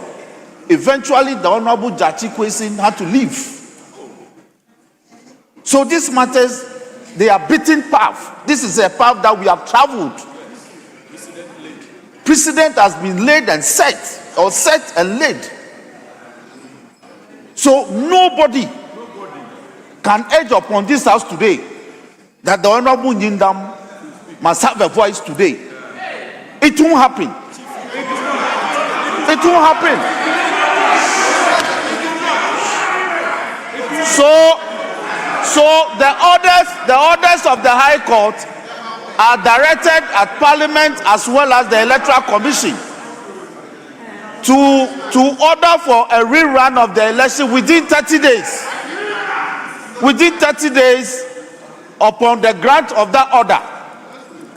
Speaker, there's no contrary order from the High Court, properly constituted, nor the Court of Appeal, staying that order of the High Court. And me, as the majority chief whip of this side, we will not sit and disobey the orders of the court. So we went through the processes painfully and got a judicial pronouncement. By all means, you can hold your press conferences outside and say things against the judiciary. We won't do that. We will observe the orders of the court. If you are minded, the tournament for doing so is in the courtroom. This is the presence of Parliament and the foyers of Parliament are forum non-convenience. A year ago, Mr. Speaker, if I may remind this House, when there were contentious matter and the Honorable Minority Leader, then Majority Leader, declared as Minority Leader and disagreed, he went to court to seek a judicial interpretation. And within 2 hours, he got a court order. He mounted a press conference on the steps of this parliament and praised the judiciary to the high heavens less than 12 months ago. Today we are told that the judiciary is not fair. But these are not matters that we'll table here. So I am only bringing this matter to the attention of the House, plenary. The Parliament has been properly served. It's not as though Parliament is not aware. Parliament is properly served. Speaker has been served. The clerk has been served. The legal department has been served. So the Honorable Nyindam is now a persona non grata on this floor and to the presence of this Parliament as a member of Parliament. The court says he must go back and go through the processes. If he's duly re-elected, he can come back. But for now, he cannot. So I won't belabor the point. Speaker, on this basis, on the totality of my submission, I pray that he must even be marched out of the chamber by precedent. I am not saying so. Precedent set by this side when they were here. And the Honorable Jachi Kwesi went back and returned triumphantly. So what was good yesterday must be good today. We must, as leaders, we must live by principles. That is why when you set bad precedents and bad principles, you should know that tomorrow it may hurt you. So, Mr. Speaker, I have the backing of my side to demand the Honorable Nyindam does not participate further in the business of this House until he goes through re-election. Mr. Speaker, I so submit. Yes, the Minority Leader.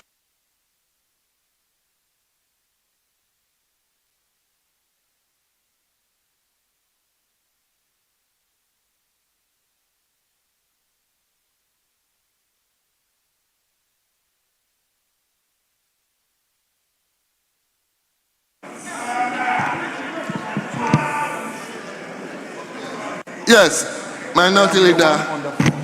So let's have some silence without questions. Minority Leader, let's hear you. Mr. Speaker,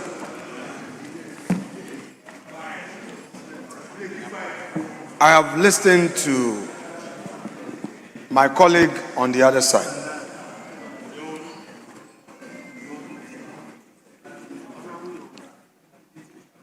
He makes certain claims. I will address the factual claims and the legal submissions. So let me first deal with the factual issues and address the inconsistencies and inaccuracies there too. Mr. Speaker, never as deputy leader, never as leader of this House did I advocate that Honorable Jachi Kwesi, having lost a high court case, should be marched out of this chamber. I want the honorable member who is attempting to quote me to bring that Hansa. I challenge him on that. Mr. Speaker, I am surprised that Honorable Roxanne Defiamapo is making an argument, and according to him, he is grounding it on principles. Mr. Speaker, Let me spend a bit of time on Judge Kwesi. After the High Court ruling, and he filed an appeal and a stay of execution, this House never denied Judge Kwesi his right of entry and his right to be heard. Mr. Speaker, no, Hansard. That is why I love Hansard.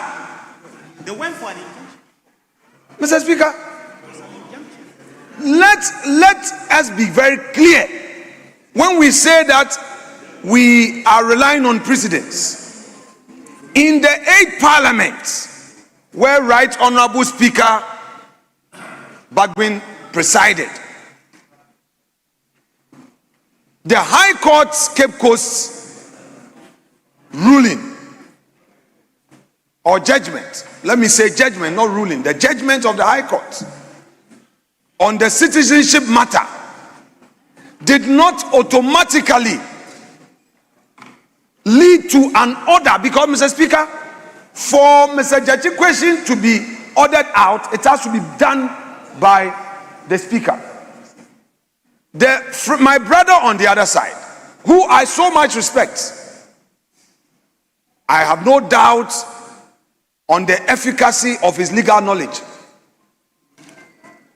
We learn together, we study together, we pass our exams together, and he knows how much I respect him. I want him to give me proof that in the 8th Parliament, the Speaker read a communication and directed accordingly. There is none. I want him to bring Hansard with proof that first Deputy Speaker or your good self, who was the second Deputy Speaker in the 8th Parliament, ordered Mr. Judge Kwesi out of this chamber because there was a High Court order. I am aware that the matter came up, but no such order was directed, because I also remember that your side argued that he had filed a stay of execution pending the hearing of his appeal. Mr. Speaker, for the avoidance of doubt, whereas in the Judge Kwesi matter, the judgment of the courts was made available to all parties. It will interest Honorable Dafia Makpo, who is today arguing that a member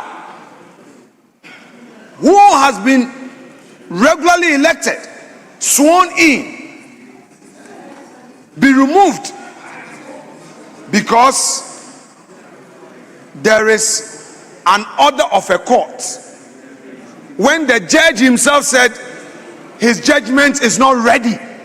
His judgment will be ready on Friday. That is what the judge said in open court. Listen, the right to be heard does not simplicity mean that you create just the opportunity. That right must manifest in the process of hearing, which would be called fair hearing.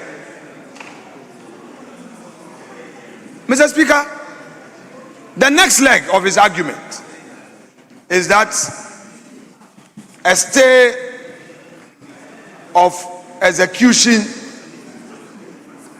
does not operate as a stay. Mr. Speaker, with respect,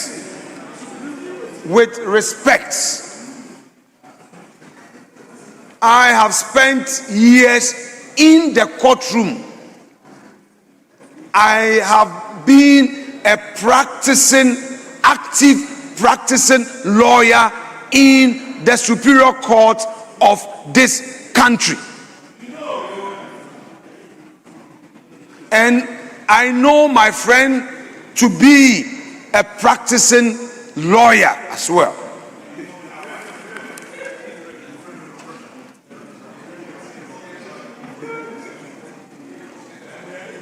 Law and politics may have interlocking interests, but I beg to submit that where the interest of politics is that of convenience, that interest must give way to the law. And no submission should be advanced to make convenience subdue due process and law. Mr. Speaker, what the Honorable Dafia Makwa is directing you to do is highly inappropriate, improper. And Mr. Speaker, he adds on to his submissions with a very dangerous precedent. A while ago, though I said it on a lighter note, he was concerned that such words, such phrases ought not to be used. And I agreed with him. How do you, as a leader, in making your case, create an impression that this is a chamber of brow? This is not a chamber of brow. This is not a brow chamber. We all discuss and judge all. So to say that it will not happen, we will not allow. No. Honorable Eche Dafia Meko, it is no more about, for me, Mr. Speaker, Honorable Dafia Makwa has always been calling on my side to hear him in silence. There are people who try to create all manner of things, but they don't have a heart to receive back. So they should check their body language before they start reporting to Mr. Speaker that somebody is intimidating them. They intimidate, insinuate, and act up. When they are getting the same taste, a bite of their actions, then they are crying. If they don't have the energy, they should be quiet and listen. After all, I've been here, this is my fourth term. Mr. Speaker, we are not here with manpower. We are not doing a macho business in this chamber. So, we'll be told that a certain 189 has the macho power to move Honorable Nyindam out. No.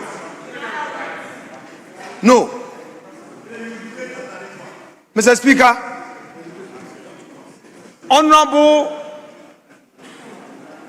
Matthew Nyindam, as the applicant himself said, and the applicant here is Honorable Dafia Meko, he himself conceded that he has become aware that there is a stay of execution that has been duly filed.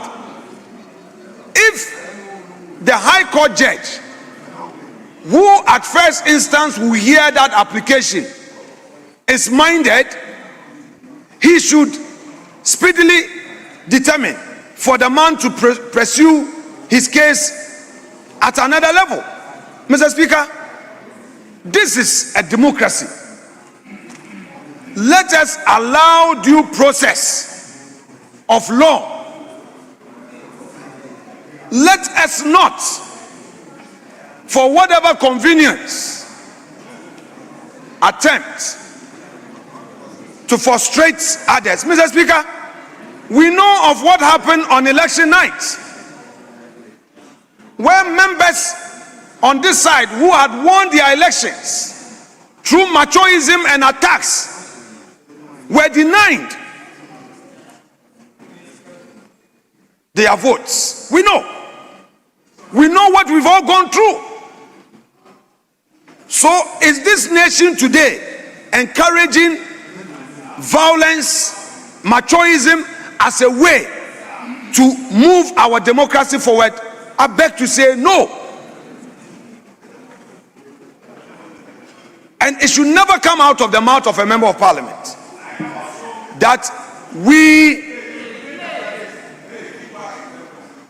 it should never come out of a member of parliament's mouth that he will not allow. He will not allow by what means. After all, in a worst case scenario, if the member remains here or decides to participate in the words of Harun Idrisu, minority leader as he then was, the decision, Mr. Speaker, I am dealing with Hansard. No, yes, don't worry, leader. You know what stuff I've made of. I will not get into waters that I'm unsure my ability to swim ashore. I'm very careful, extremely careful. Mr. Speaker, Honorable Harun Idrisu, minority leader, as he then was, in the matter of Jechikwesi, where a court process had been said on Parliament and on Honorable Jechikwesi, at the swearing in, argued that the filing of the injunction, Mr. Speaker, in that case it was even an injunction. In that case it was even an injunction order, an express court order, where, Mr. Speaker, there was no process that had been filed by Honorable Jechikwesi. Even so, the contention of the respected minority leader, as he then was, Honorable Harun Idrisu, was to the effect that if he decides to go against a court order, it is his sole responsibility. If in this country, as part of the jurisprudence, if you disobey a court order, it amounts to a contempt.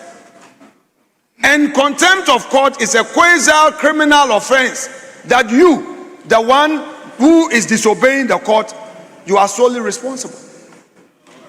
So, Mr. Speaker, this debating chamber must not metamorphose into a constitutional chamber. We should not attempt to advance a constitutional argument and make a constitutional determination where we know that there is another chamber responsible for that. Today it may be Nyinda.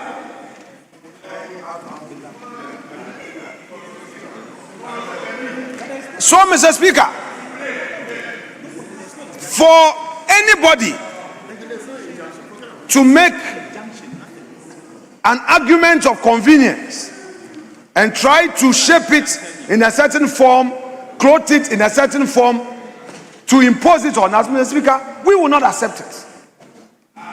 I therefore pray, Mr. Speaker, that his request or prayer to you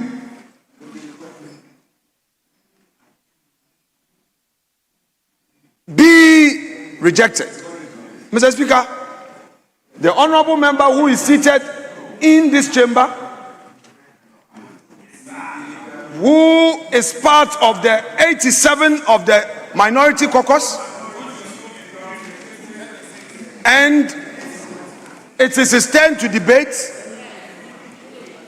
Mr. Speaker, unless our friend, the majority chief whip, wants to use a physical means to disobey your order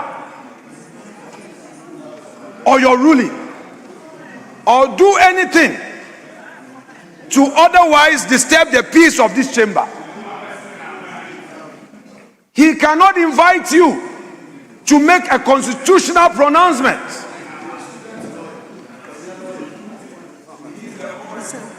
To deny Honorable Nyinda his right to represent his people who have elected him for 4 years. Mr. Speaker, he has not slept on his rights. Honorable Nyindam has not slept on his rights.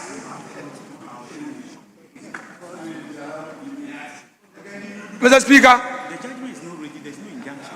please, I've made all the legal submissions, I've addressed the factual inaccuracies,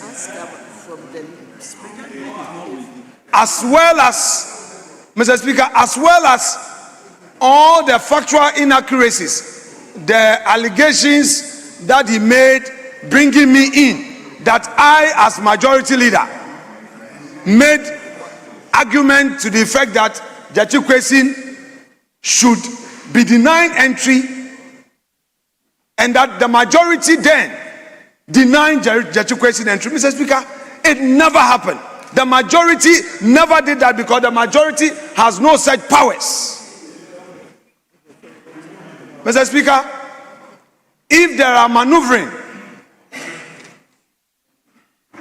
to get the chair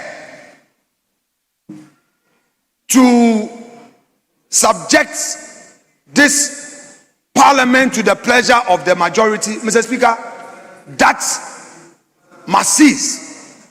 It is not going to help democracy. Now, Mr. Speaker, the last leg of my argument, I am aware of the Asefwa, the Vincent Asefwa case. The ratio in that matter must be distinguished. It's very clear. Nobody should construe that. What the Supreme Court, through my Lord Kulendi, said in the Asefwa case is different in form and shape from this very matter. It is.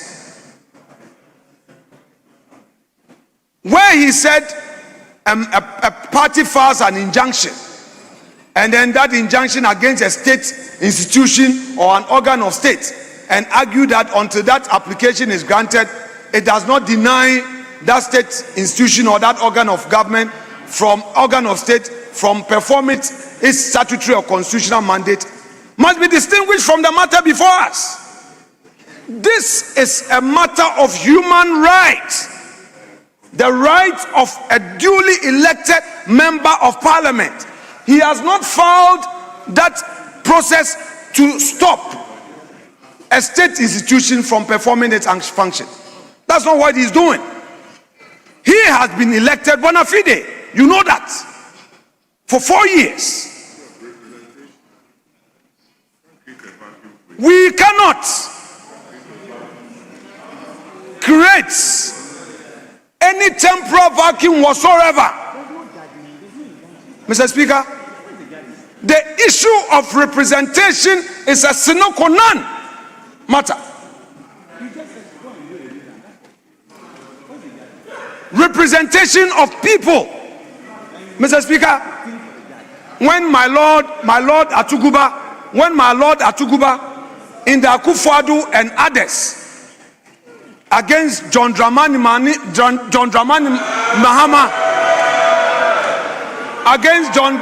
Mahama, and another. Colleagues, this is a time for all of us to learn. So please, I need your attention. These are very serious arguments. You won't always get me on my feet to advance such serious constitutional arguments. So pay attention. Yes, Mr. Speaker, in the matter of Akufo-Addo and others against John Dramani Mahama and another, Mr. Speaker, my Lord Atuguba, speaking on behalf of the majority, said that the argument of the plaintiff on annulment of votes because same were not signed by the presiding officers as provided for by the regulation must not be entertained, because there had been regular votes and those votes must be respected. My Lord Atuguba invoked the prudence rule. I'm not here to educate us or give a lecture on the rule of prudence. I'm not going to do that. It's a matter that the applicant himself knows. when procedure and prudence clash, procedure will give way to prudence. And therefore, it will be prudent for us to allow Honorable Nyindam to remain with us as a member of parliament, because it's a constitutional right he's exercising for and on behalf of the Pandai people. And Mr. Speaker, we cannot say that he should be walked out, or the majority cannot say that they will not allow him to be in this chamber. There is no such precedence. When the Jachi question matter occurred, there was no directive from the chair, neither was there a metro power from the majority to walk him out of this chamber. It did not happen. Jachi question remained a member of parliament. He continued to receive his salary. Mr. Speaker, Jachi question's salary was not stopped. His car loan was not taken from him. His benefits were not taken from him.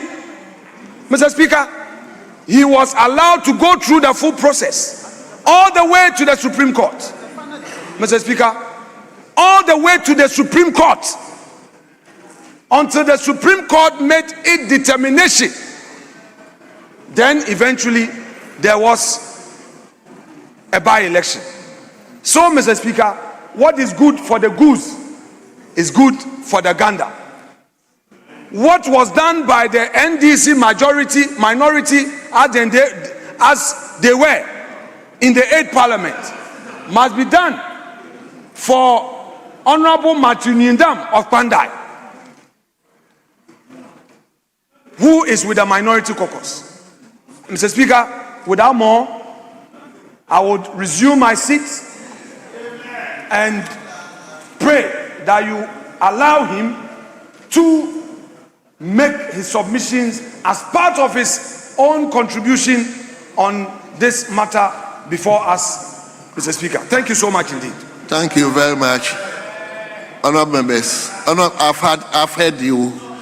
Honorable members, honorable Mr. Speaker, leader, you Mr. made the Speaker, application. please. I've heard Mr. you. Speaker, these are very serious matters. It's okay. It's okay. No, Mr. Speaker, hear me. Leader, Mr. leader, Speaker, we have so many things to do today. Mr. Speaker, So I many agree. things. Mr. Speaker, I agree. Mr. Speaker. Leader, I've not given you the platform. Mr. Leader, Speaker, please you hear hold me. on. I've not given you the platform. You Mr. Speaker, please put hear up me. the mic first. Honorable members, I listened to the application by the majority chief whip. I've also listened to the minority leader. The Speaker of Parliament has indicated to me that I should freeze this particular matter relating to Honorable Matthew Nyindam. And therefore, I'm not going to make any comment on it. I pray that we hold on with the discussion or the commentary on the budget and move on to something else. So that is my discussion. So Mr. Speaker will take on this matter when he takes the seat. So, leadership, let's look at something else to do. Speaker, Speaker, may we take motion number 20? Speaker, motion number 20. That will be the third reading of the value-added tax bill. Thank you very much. Speaker, the finance minister, I just realized that he stepped out of the chamber.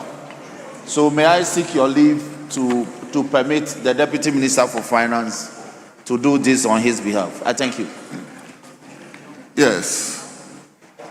Thank you, Mr. Speaker. Mr. Speaker, I rise to move that the Value-Added Tax Bill 2025 be now read a third time. I so move, Mr. Speaker. Thank you. So I've done a lot for today. I will let the First Deputy Speaker to also continue.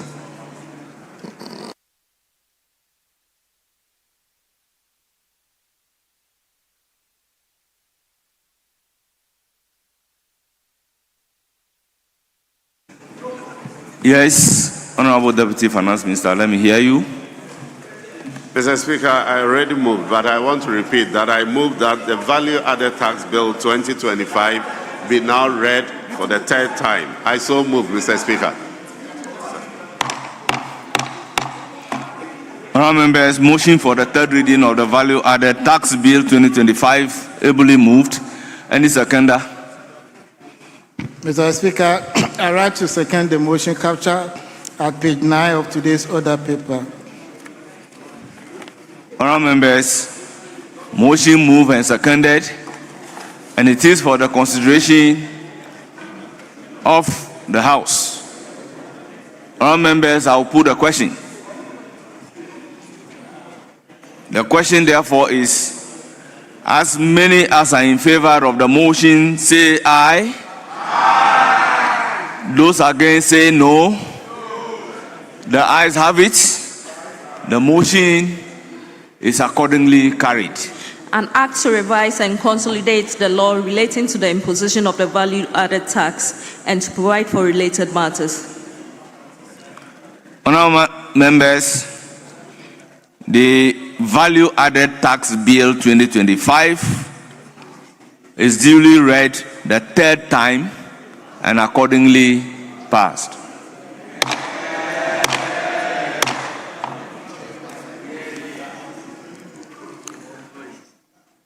Honourable members, yes.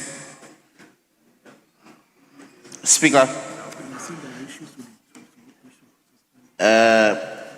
we may have to go back to motion number 8A to continue with to take comments on the budget statement. Honourable members, I have heard my colleague speaker loud and clear that the instruction is to defer the issue under consideration as well as the continuation of the commentary on the estimate. So I intend not to vary that particular, the budget statement, the commentary on the budget statement. So once these matters are deferred, I don't intend to vary that directives. So, honourable members, in the circumstances, we are here to conclude some issues on the other bills. I don't know whether we've gone beyond 5 hours or not. Honourable members, the indication is clear. So if you have not done beyond 5 hours, let's do the needful. Speaker, we've done 4.5 hours. Very well, then I expect the needful in the circumstances. Speaker, I pray that in the absence of any further business, we have two statements. Okay. Mr. Speaker, in the absence of any further business, I move that the House be adjourned until tomorrow midday. Thank you. Motion move for adjournment. Any seconder? Mr. Speaker, I write to second the motion. Honourable members, motion move and seconded. It is for the consideration of the House. Honourable members, I will put a question. As many as are in favor of the motion for adjournment, say aye. Aye. Those against, say no. The ayes have it. The motion is adopted. The House is accordingly adjourned till Thursday, the 27th day of November 2025 at 12 o'clock in the forenoon. Thank you very much, honourable members.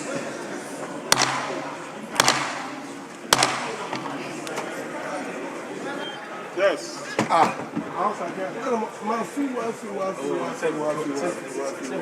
Budget committee Budget committee starting 9. 4:35 every day. Doctor Bakopes. Doctor One.